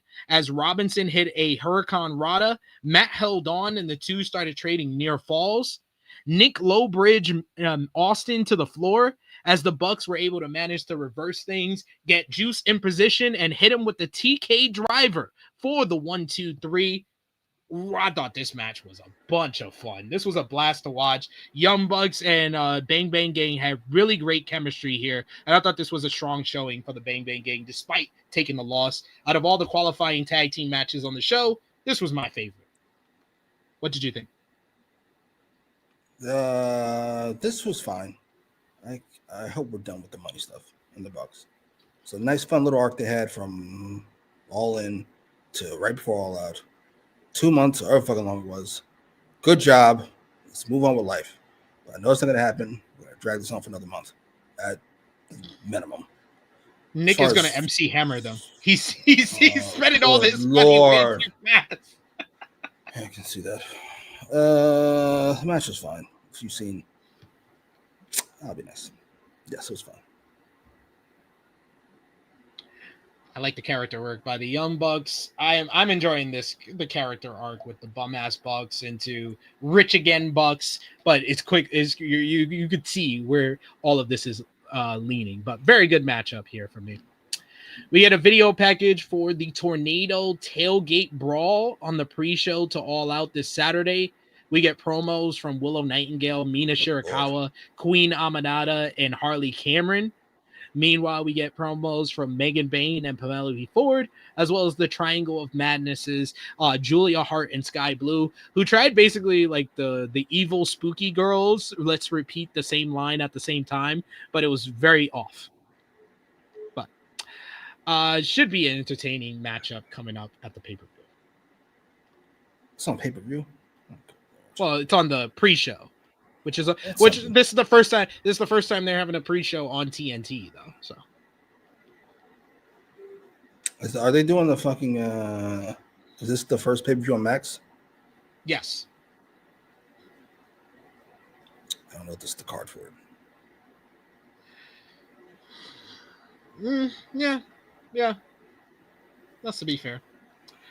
Then we get another qualifying matchup, this time for the Unified AEW Unified Championship All-Out Qualifier.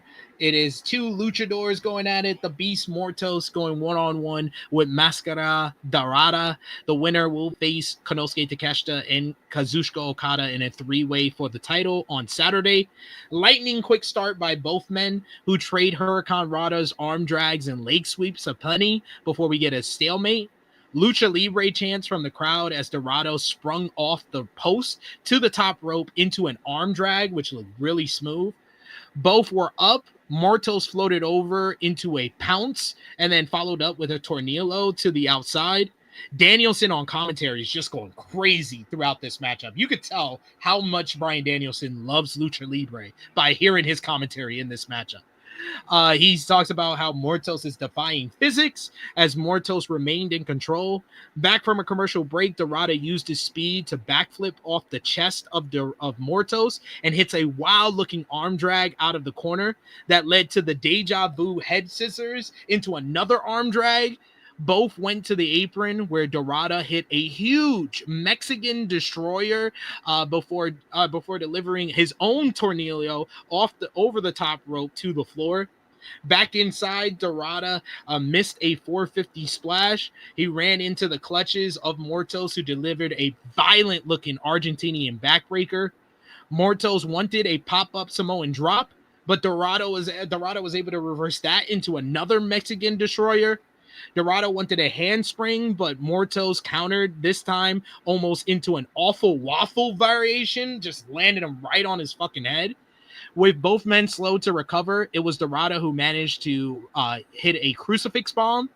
An overambitious moment where Dorada tried to basically stand on the shoulders of Mortos, jump off his shoulders onto the top rope, turn around, then hit a springboard destroyer. He messed it up twice. The second time, it looked really bad, and it took them a few seconds to recover from this one. Mortos smartly corrected things by going for a roll-up when they over-rotated on the Canadian destroyer.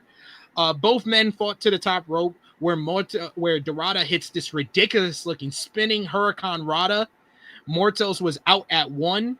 He then hits him with a tilt-a-roar backbreaker and then followed up with a massive shooting star press for the 1-2-3. Mascara Dorada moves on to AEW All Out this Saturday, where he will challenge Kazuchika Okada in a three-way with Konosuke Takeshita for the AEW Unified Championship. Speaking of the champion, Okada is out. He's with Don Callis, who's holding the international and continental titles with them. Danielson brought up that Callis was walking out with Okada and not Konosuke Takeshita right as Takeshita's music hits, and he comes out right on cue. Takeshita power walks right up to the face of Okada. They start trading some words and getting in each other's face as Callis is trying to step in between them. Then we get Dorada, who just flies into the spot. He gets a fucking springboard dive, wiping out Okada with a crossbody, taking out Okada. Got a good response from the fans for that one. He went face-to-face with Takeshita, who was seemingly impressed with how Dorada took out Okada here. I thought this was a great match until the botch at the end. The botch at the end takes it down quite a bit, but these guys were having like stellar sequences and they were hitting everything perfectly, but that's the issue with Lucha Libre in a nutshell. If they pull it off, they pull it off and it looks spectacular. If there's a botch or even a slight mistake, it looks fucking awful. So that was the issue. He was just way too ambitious. Why are you trying to stand on the guy's shoulders, jump onto the top rope, turn around, and do a springboard Canadian Destroyer? That was way too overambitious. But otherwise, a great match. What did you think? I thought it was good. I thought quite a few of the sequences were fun, but I thought at times they were clunky.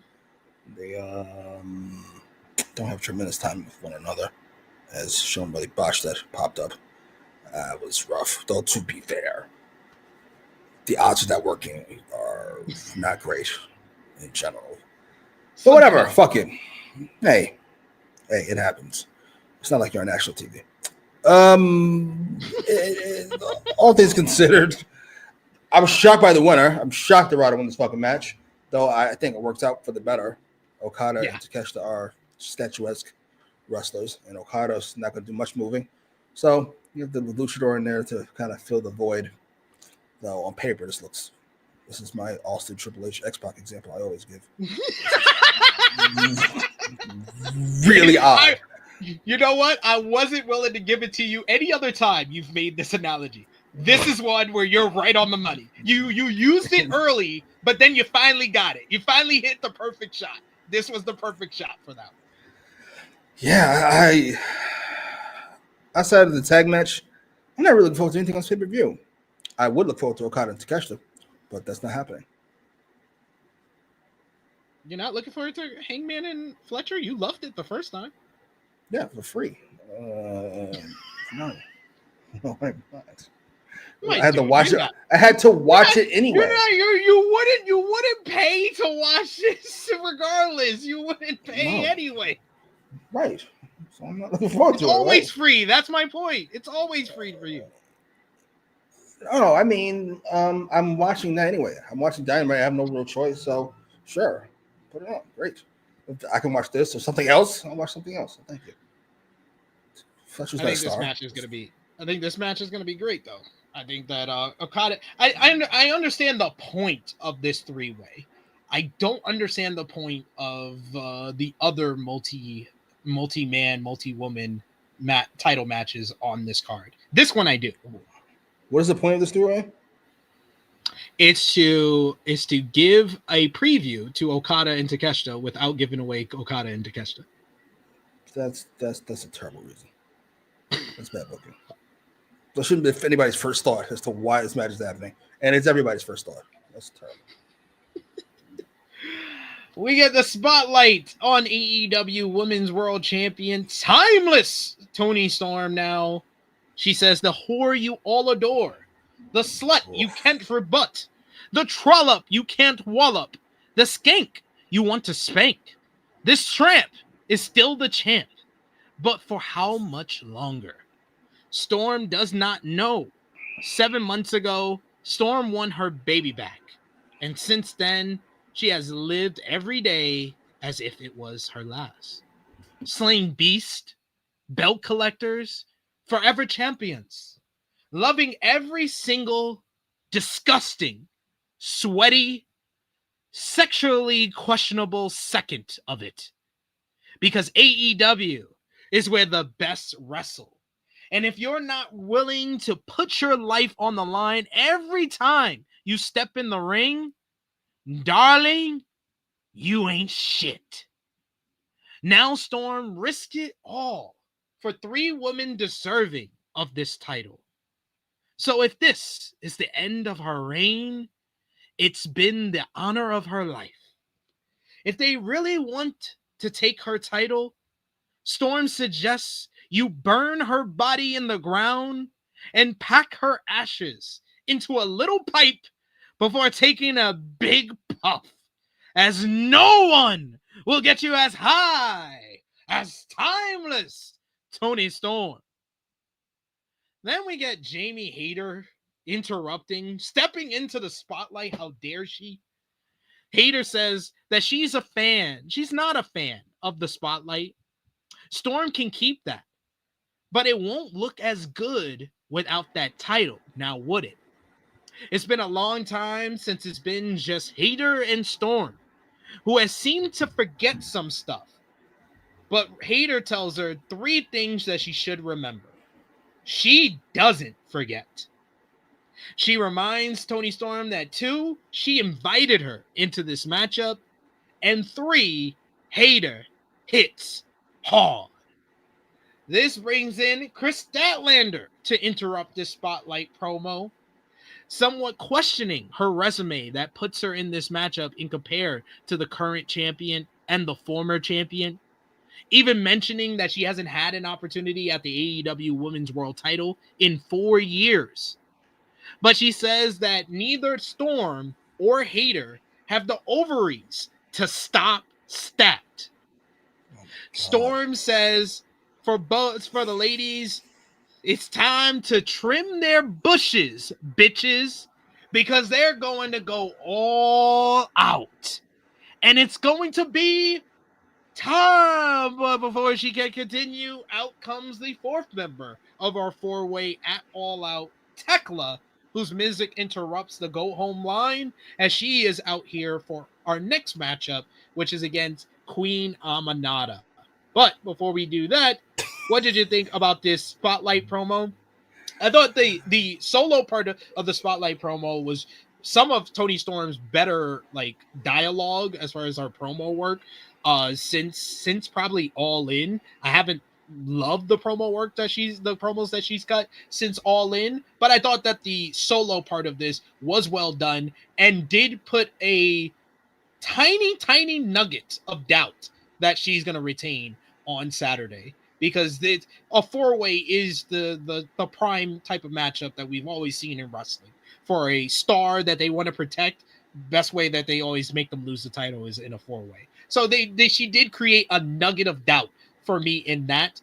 I automatically stopped liking the segment as soon as Jamie Hayter interrupted the spotlight promo. The spotlight promo, I feel like Storm makes it work.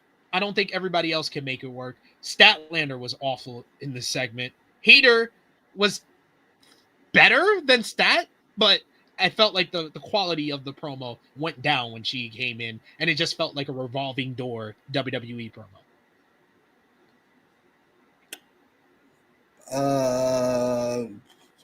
None of this was any good. Sorry to break the news to you. If you've heard any Toni Storm promo before this one, you've heard this one. There's an added bonus of her getting smoked, I suppose, which I don't think that's quite enough to do it for me. Jamie Hayter, I love Jamie Hayter, and I guess I'd look forward to a one-on-one match between the 2 of them, but that's not going to happen. Statlander was bad, and then here comes Tekla, a spider lady in a leather jacket and jean combination. You look so very tough. I liked her no selling them. I liked her no selling them and just doing her entrance on her way to the ring. I do like her no selling her gimmick of being spooky when you look like a villain on Saved by the Bell. I didn't like any of this. I'm sorry. Throw all of this in the fucking garbage. Where's Willow? No, and by the way, you cannot have Toni Storm lose this fucking match in a 4-way. She can't beat Mercedes and then give all that heat to nobody. Please don't. Please don't do that. What if she's pinned in the 4-way? No. One-on-one, you get obliterated by fucking Jamie Hayter or Mercedes again, or Athena or Megan Bain or somebody. Please and thank you. What? All right. I'm sorry. I'll be nice. That led into Tekla versus Queen Aminata. No holds barred matchup was up next. How tall is Tekla? She has to be like 5'3", maybe 5'5" at the best. 5'3". My mom is yelling at me. Get out of here. I'm not 12. Beat it. Aminata is out with a trash can. She chucks it into the ring, but they start brawling at ringside to Good start Lord. the matchup. Aminata threw multiple chairs into the ring before scrapping with Tekla a bit. Drops her with a snap suplex on the floor. More weapons are thrown into the ring as Tekla recovered, chucking Aminata over the barricade and cracking her in the head with the trash can lid. Back from break, Aminata decked Tekla with the trash can to the back before hitting a wild draping twist of fate onto the trash can for a 2 count. Tekla got a steel chair shot on Aminata's back, leading to both women slugging it out while on their knees. Both rise as Tekla ran right into an Aminata headbutt for a close 2 count. As Aminata slowly climbed up to the top rope, Tekla rose from the dead and fired off with a trash can lid shot. Tekla fought with Aminata in the ropes, but was shoved into the tree of woe, only to rise with another lid shot right to Aminata once again. She connected with the spider suplex as she did her spider pose and then charged with the spear, but she ran right into a steel chair shot by Aminata to the face. Aminata hit a twisting fisherman buster for another near fall on the top of a stack of steel chairs. Aminata missed a leg drop off the second rope onto chairs on Tekla. Tekla would follow up, bringing Aminata to the center of the ring, stomping her head into a pile of chairs, and then getting the 1-2-3 with Aminata kicking out at 3.5, which continues the theme of this rivalry of these. I think they're doing it on purpose at this point. Like after this, I was like, yeah, nah, y'all doing this on purpose so people believe y'all really beefing. But people do believe they really don't like each other. So they did what they needed to do. I thought this was their best match together. They just beat the hell out of each other. Some of it looked dangerous at times and unsafe, but it just added to the vibe of this whole feud that this has been. So really good matchup, really a bunch of fun. And then it all went downhill.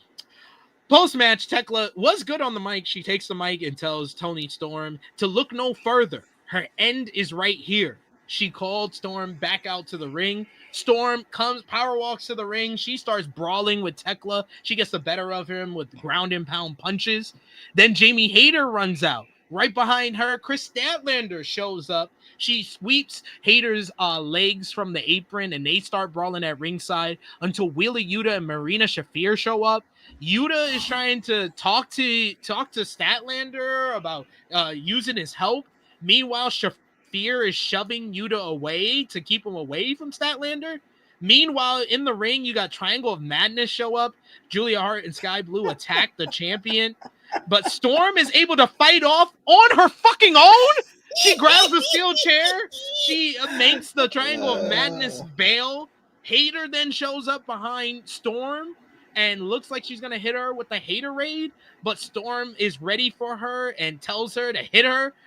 Hayter dares Storm to hit her. They start staring off, start arguing and shoving each other as referees separate those two, as Tekla and the Triangle of Madness are recovering the entranceway, and Statlander leads through the crowd. This was a whole clusterfuck of a post-match. Oh my God. It's like they had one good idea and 3 bad ideas, and then put them all together in this one set. They just did way too much. Oh my fucking God. That was What do you think about Tekla and Aminata and the post-match? The match was good. I have no complaints about the match. Fucking Aminata wrestling in her regular wrestling gear, as opposed to the typical no-holds-barred street fight, a.k.a. jeans and a t-shirt wrestling gear that most wear in this type of match, is awesome, I must say. Obviously, Tekla had to go over. Post-match, I watched the recent angle where Triple H holds off who was it? The Radicals by himself, steel chair. Now let's see politics. But hey, Tony Storm did it. Maybe I had you wrong. Triple H's legacy improving with each and every passing Dynamite. What the fuck is going on? What a terrible idea. I already can't take these tiny women seriously, and now Tony Storm can beat them all up at once. What is going on? Good Lord. This is heinous. I gotta be honest. I'm shocked by how little I care about all this. The build to this 4-way is objectively the worst of any match on this card. Because why it's that is because I know when the bell rings, this is gonna be good to great. But nothing about the build has made me want to watch this match. Yeah. I'm gonna watch the match because I know it's gonna be good. But nothing about the build has told me it's gonna be good. I think everybody's been hurt by this. Outside of maybe Tekla, who's benefited, I guess, a little bit. Tekla feels like the strongest of the 3 challengers going into Saturday. Oh, it feels like should be Tekla. It should just be Tekla versus Storm. And that we should save Statlander and Hayter for something that we would actually put creative into. Statlander is well built. And she's a great in-ring wrestler. So I'm not putting her along with the crew. However, at a certain point, we may have to consider her with Wheeler, Sammy, and Hook, and Jungle Boy. I'm sorry. How many chances does one get before you go with the pile? I'm asking. You can give me a number. I'll take a number. Not saying you got to do it right now, but I'm going to need a number and how many times you get to go. It's a lot of fucking times. I think Statlander has the best shot of any of these challengers to walk out with the title.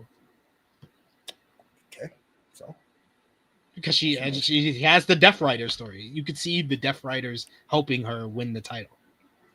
Statlander is no more over now than she was when she got here. We just need to have this conversation.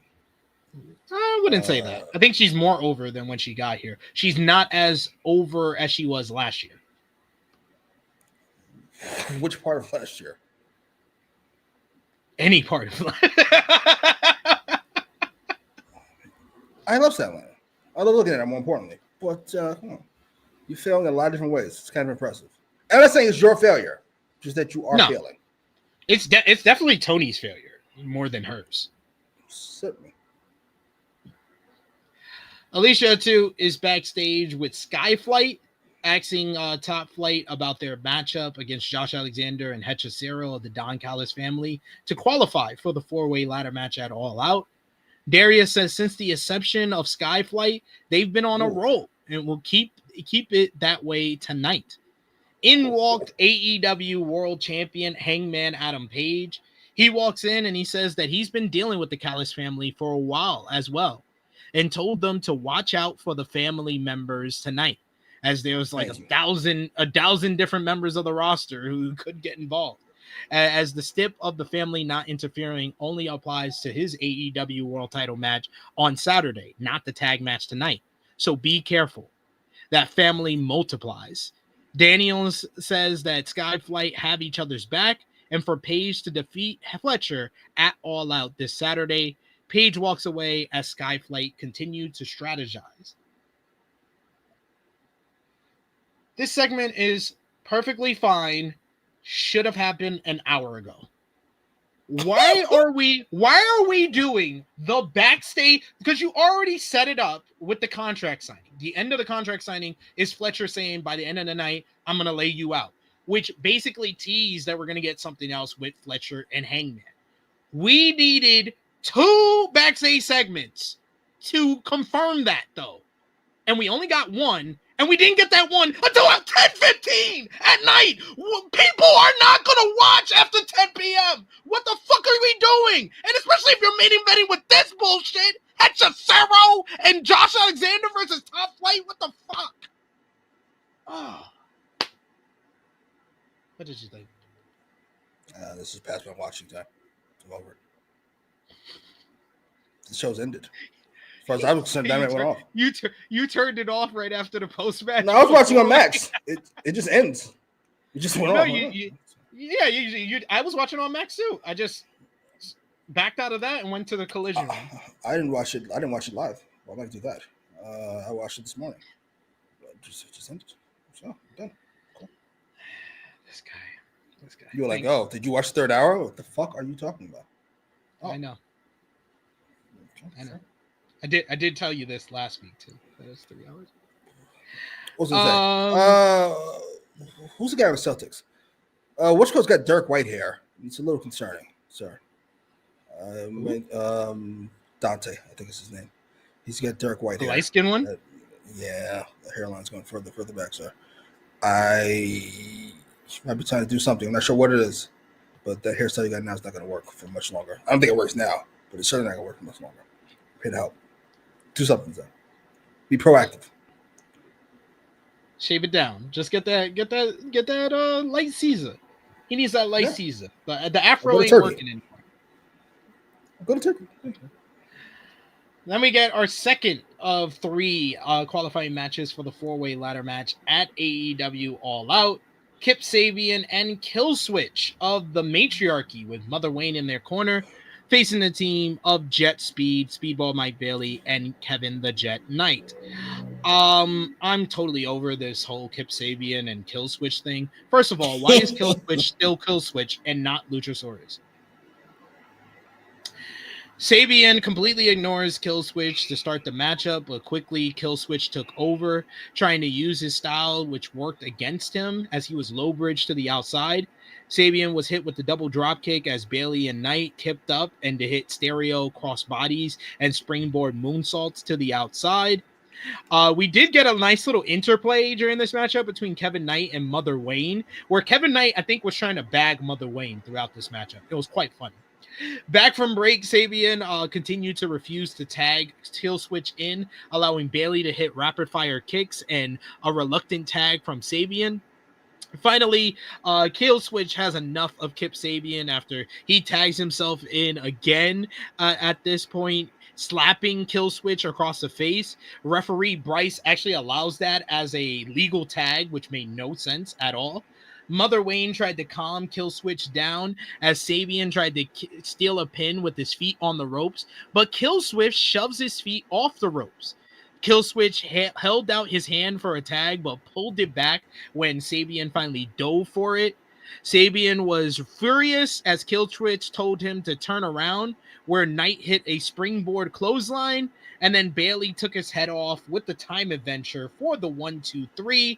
While Mother Wayne tended to Sabian, Killswitch opted to go back up to the babyface side of the entrance. So I guess this was the official turn, even though it's kind of happened more than one. I guess he's babyface now. Gets me qualify for All Out.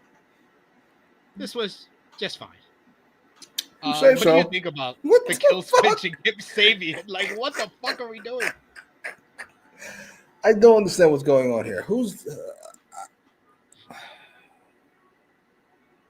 Why isn't he not Luchasaurus by now? Like, why is he still in this company? Listen, I don't want people to lose their jobs. We don't want that. You definitely do. Right. We don't want them to lose their source of income. Oh, getting paid. Okay. But a lot of these people shouldn't even. What are we doing? Why are we holding on to hope? It's not your mama. It's not your brother. Like, all right, I understand you got to keep these motherfuckers around, but fucking a worker? Come on, man. Stop it. Let it go. The world would be better for it. I just saw Scorpio Sky, and now I'm watching fucking Luchasaurus. It's 2025. What are we doing? What are we doing? And why are we doing it? Good Lord. He said, I can't believe I missed this. Oh, fucking heinous. Kip Sabian. Like, what the fuck is going on? This is upset. Can't we just have things that run their course? They help when they need to help. We move on. Why is fucking Mother Wayne still here? No disrespect. Like, this whole Killswitch shit should have been over after, like, Forbidden Door. Why did it need to go another month? This is the first time we've seen them since Forbidden Door. Like, they had one backstage promo since Forbidden Door, and then this. These disjointed stories, I think, are I think hurt AEW more than the people that say that they don't tell stories. We went through that whole thing last week. That was one thing that we did see eye to eye on. that there is a difference between AEW not telling stories and AEW not telling good stories. They are telling stories. They're not always good. They don't tell good stories. They don't tell stories particularly well. I think they tell good stories. It's just they don't tell not this one. What's one good one? Hangman's redemption arc. What else you got? Something that's in this pay-per-view, to be fair, would be nice. Fletcher's rise. That's not a story. Yes, it is. No, yes, it is. It is a story. What is it? He just beat Dustin Rhodes. Now he beats. It is a story. Who he beats to tell his title? You get the title shot. It is a story. He did the whole Will Ospreay feud, which elevated him a bit. Then from there, he started targeting. Oh my! I'm not giving you that. I'm not giving you that. We're not going all the fuck way back to Will Ospreay. We're not doing that. That started this whole story of the rise of Kyle Fletcher. Somebody living their life. I'm not trying to argue with you, so I'll let you have it. Well, fair enough. Big Bill is backstage. What are we even doing here then? And brings up his match with Eddie Kingston this Saturday at All Out. Bill said that he won't believe it until he sees it. Calls this an international embarrassment. If Kingston doesn't show up after 16 months on the shelf, home, watching Bill wreck everyone in his place, people are saying Bill doesn't belong in the same ring as Kingston, while it's the other way around. If Kingston shows up, he'll get exposed as a fraud. Bill walked off while Keith yelled fraud. They could have done a whole lot more to make this Eddie Kingston return feel important. I'm just saying, like Big Bill, I would have done something else with Big Bill besides a 1-minute promo backstage. But are you going to watch Eddie Kingston's return on All Out? Jimmy?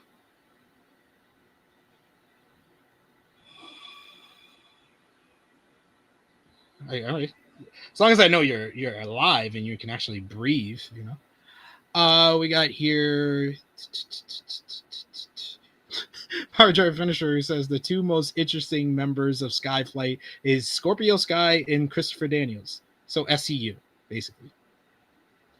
We also got Big Man Dogs. He says some pages are best unturned. He also says, yeah, that one was good. And I think he's talking about the Hangman Redemption arc one. And then Davion says, loves 2019 AEW nostalgia, I guess, LOL, putting Scorpio Sky and Luchasaurus on TV. I forgot that we got that back-to-back segments. We got 2019 nostalgia of Scorpio Sky and Luchasaurus. There you have it. Then next was probably my favorite part of this whole entire show. Bryan Danielson sits down with Darby Allin. Danielson says that they, before they get into the coffin match with Jon Moxley, he wanted to ask why climb Mount Everest. Allin said that he felt like he was living his life through someone else. He sees how the wrestling industry eats people alive and spits them out, as he was doing a lot for everyone else, but not himself. Footage of Allin climbing Everest was shown, as he said, at the end of the day, all you have is your word. And his word is what he gave people when he said that he would climb that mountain.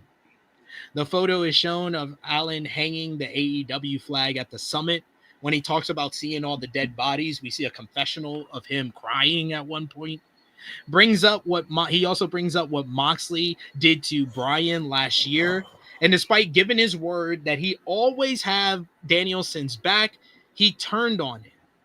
Darby, though, he didn't have his back either. Now Darby would never turn his back on who he considered family. He says, take Sting, for example. He'd never do to Sting what Moxley did to Bryan.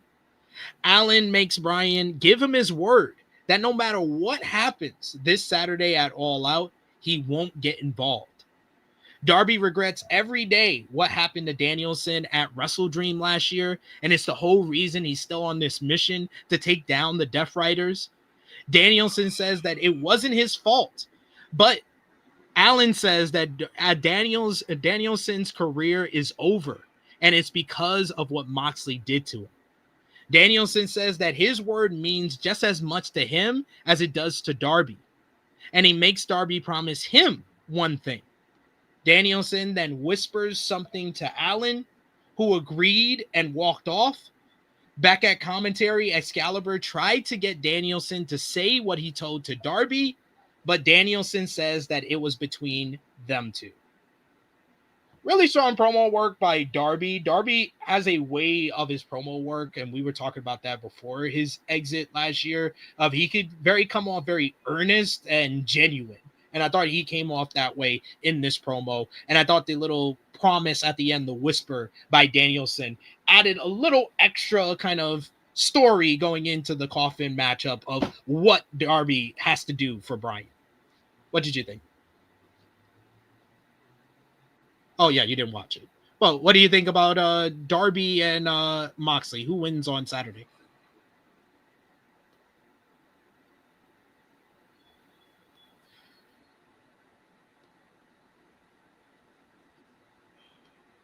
Jimmy? Are you okay? No. Why not? I can't use my words. I do not speak. I don't like apologizing, so I don't put myself in a position where I have to apologize again.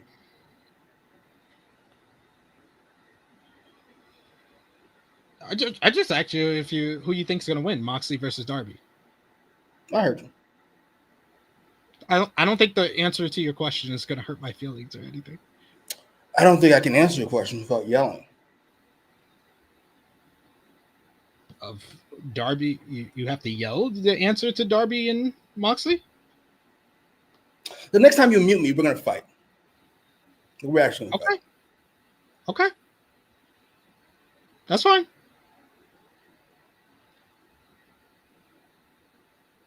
So I guess the next time you talk over me nonsensically, we're gonna fight. Cool.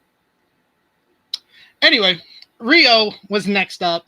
She got a tune-up match ahead of AEW All Out against Robin Renegade ahead of her TBS Championship matchup against Mercedes Moné coming up this Saturday. You get Mercedes comes out to join the commentary team. Renegade used her size in the early going as Moné kept mocking Riho for being the little one and not holding a candle next to the greatest champion of all time. We get a head scissors that sends Renegade into the ropes where Riho met her with a charging dropkick. Staring Moné down, Riho went to the top rope, hits a diving crossbody to the floor. During the commercial break, Renegade regained control, trapping Riho in a tree of woe. Delivering a knee drop, Riho battled back with the Casadora double stomp before going up top for another double stomp, but rolling through after Renegade move and a snapdragon by Riho. And then she finished things off with a new version of a crucifix bomb for the 1-2-3 to pick up the victory here. Post-match, we get a stare down with Riho from the ring and Mercedes at commentary until Robin Renegade picked the ankle of Riho, allowing Moné to get into the ring to hit a backstabber and stand tall, holding the TBS Championship over her challenger this Sunday. So, not much of a build here. I will say, Riho did look better than last week. I said it last week. She did not look good at all. She looked better here. It was under 5 minutes, so I'll give them credit for that. But I'm kind of cautiously pessimistic in regards to Riho versus Mercedes, mainly because Riho tends to have her better matches with bigger competitors in comparison to a smaller competitor like Mercedes. And Mercedes technically never does really have great matches or good matches when she is the more powerful or bigger of the two. So we'll see what happens here. Gordon Woodfall says SP3 and Jimmy, aka Cope and Cage. I can see that. I can see that. Then we get footage of last week on Collision with Anthony Bowens and Max Caster fighting backstage, and then to the ring before being separated by Jerry Lynn You get the swirl, Blake Christian and Lee Johnson interrupted, beating down Lynn and then Caster until a reluctant Bowens made the save. Lynn raised Caster and Bowens' hands, but neither of them were really supportive of that. So we're continuing this story about the reunion of the Acclaim. They count their losses and they just said, we're just going to reunite them. Way to go. Way to go. Those singles runs went really well.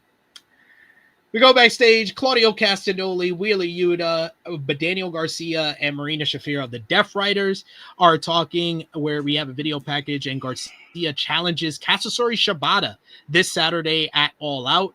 Samoa Joe said that the challenge has been made and to be careful what young Garcia wishes for, as it's been accepted. So it will be Daniel Garcia versus Katsuyori Shibata 3. It's official for the Tailgate Brawl pre-show ahead of All Out this Saturday. And then finally, we had the main event of this show, or main event, the Callis family. Don Callis coming out with Josh Alexander and Hechicero as the team, as they're going up against Top Flight Dante and Darius Martin in our final AEW World Tag Team title 4-way ladder match qualifier. Darius did a good job in the early going by avoiding the constant Hechicero submission attempts, leading to a stalemate as Alexander and Dante came in. This was more of a styles clash, with Josh Alexander using more of the technical power style in comparison to Dante. He used his speed and agility to keep him on the back foot.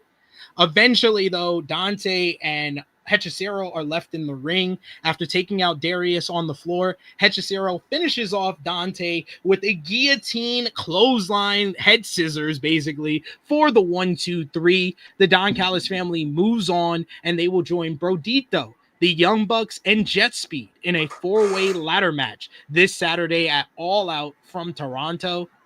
Post-match, Lance Archer and Rocky Romero hit the ring and attack Christopher Daniels, but Scorpio Sky and Jet Speed ran in to make the save. The Young Bucks joined the brawl, so we get all 4 teams in the ladder match are brawling as Brodito also joins the fray. We get Bandito, who got an assist from King, hits a springboard moonsault onto the pile of stars as all the tag teams fight to the back. Meanwhile, Archer and Romero, they jump Christopher Daniels. Archer is going for a chokeslam on Daniels when the music of AEW World Champion Hangman Adam Page hits. Page comes into the ring. He sends Romero flying. He clotheslines Archer to the floor, but Page had his back turned to the entranceway when Fletcher came out. Fletcher slides in, but Hangman stops him. However, Romero comes from behind. He picks the ankle of the champion. Fletcher then attacks. Tony Schiavone says the entire Don Callis family is attacking Page, but only 3 of them are out there, so that didn't make sense. Romero and Archer set up a table at ringside. Callis applauded as Fletcher brought Page to the apron and tried a brainbuster, but Page was able to float over. He clotheslined Fletcher back into the ring. Romero and Archer were dropped again. Page went for the buckshot lariat on a Fletcher, but Fletcher blasts him with the AEW World Championship. He then brings Page to the apron and delivers the sheer drop brainbuster off the apron through the table, similar to what he did to Kenny Omega, as Page will be going into All Out banged up and injured as Fletcher stands tall to close the show, holding both the AEW World Championship and TNT titles, as Excalibur questions if Fletcher will be the first man to ever hold both titles simultaneously this Saturday. Not what I would have chose to be the main event of this show, that's for damn sure, and I would have done more to make sure people know that Hangman and Fletcher were going to be on this show at the end. Otherwise, this match was just there. It was more to set up the post-match, which I thought was a good go-home angle to make Fletcher once again look strong, look like this overpowering young ace that's going to take over the company, while Hangman has some sympathy and has a weakness heading into the title match after getting the brainbuster that took out Kenny Omega. So well done, final build here. Do you want to give us your predictions for All Out, or are you still upset? two different questions. No and no. Okay. But will you give your opinion on the show then? Of course I will. That's why I stuck around. Oh, that was nice. But yes, let us know in the chat. Final call for super chat donations. If you haven't already, drop the thumbs up. Comment down below if you're watching us on demand. And of course, we want to know from all of you, what was your match of the night, your MVP, your LVP, your moment of the night? Out of 10, what did you give the show? And did you give the show a thumbs up, thumbs down, thumbs in the middle? For me and Jimmy, for the September 17th, 2025, September to Remember edition of AEW Dynamite, thumbs up, thumbs down, thumbs in the middle in 3, 2, 1. There we go. Thumbs up from both of us. Out of 10, what did you give the show, Jimmy? 7.5. Same score I gave it. Well, we both gave it a 7.5 for September to Remember. What was your match of the night? Lashley and Big Guy. Lashley and Toa. Who felt it is? I'll go with the match I had the most fun with was Young Bucks and Bang Bang Gang, so I'll go with that one. Who was your MVP for the show? I'm gonna go with FTR. Good choice. Yeah, I'm gonna go with FTR, Cope, and Cage. I think they had the best segment of the night. Probably not my favorite, but the best segment of the night for sure. Who was your LVP for the show? Mortos.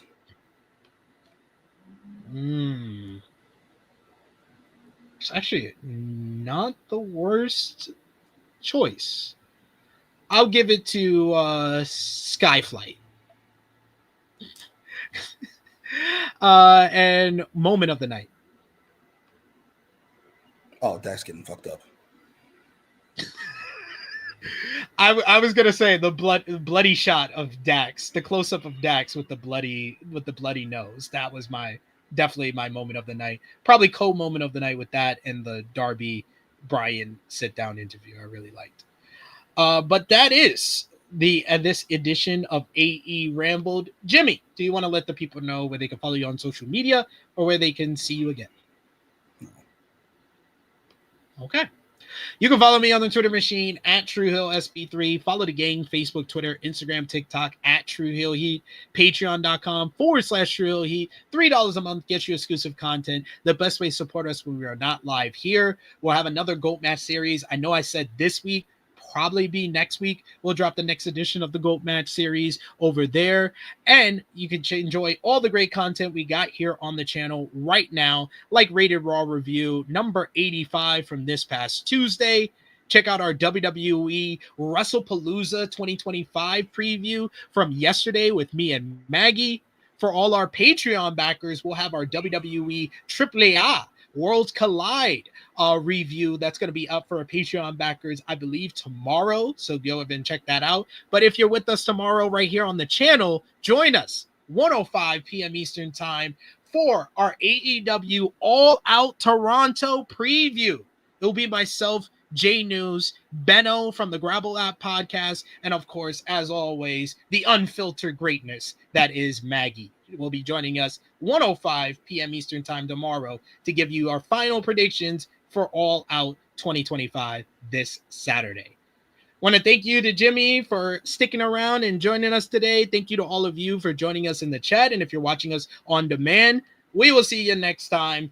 For Jimmy Macram, it is me, your True Hill Phenom, SP3. This has been AEWramble, episode 216 for AEW September to Remember. We are signing off until next time.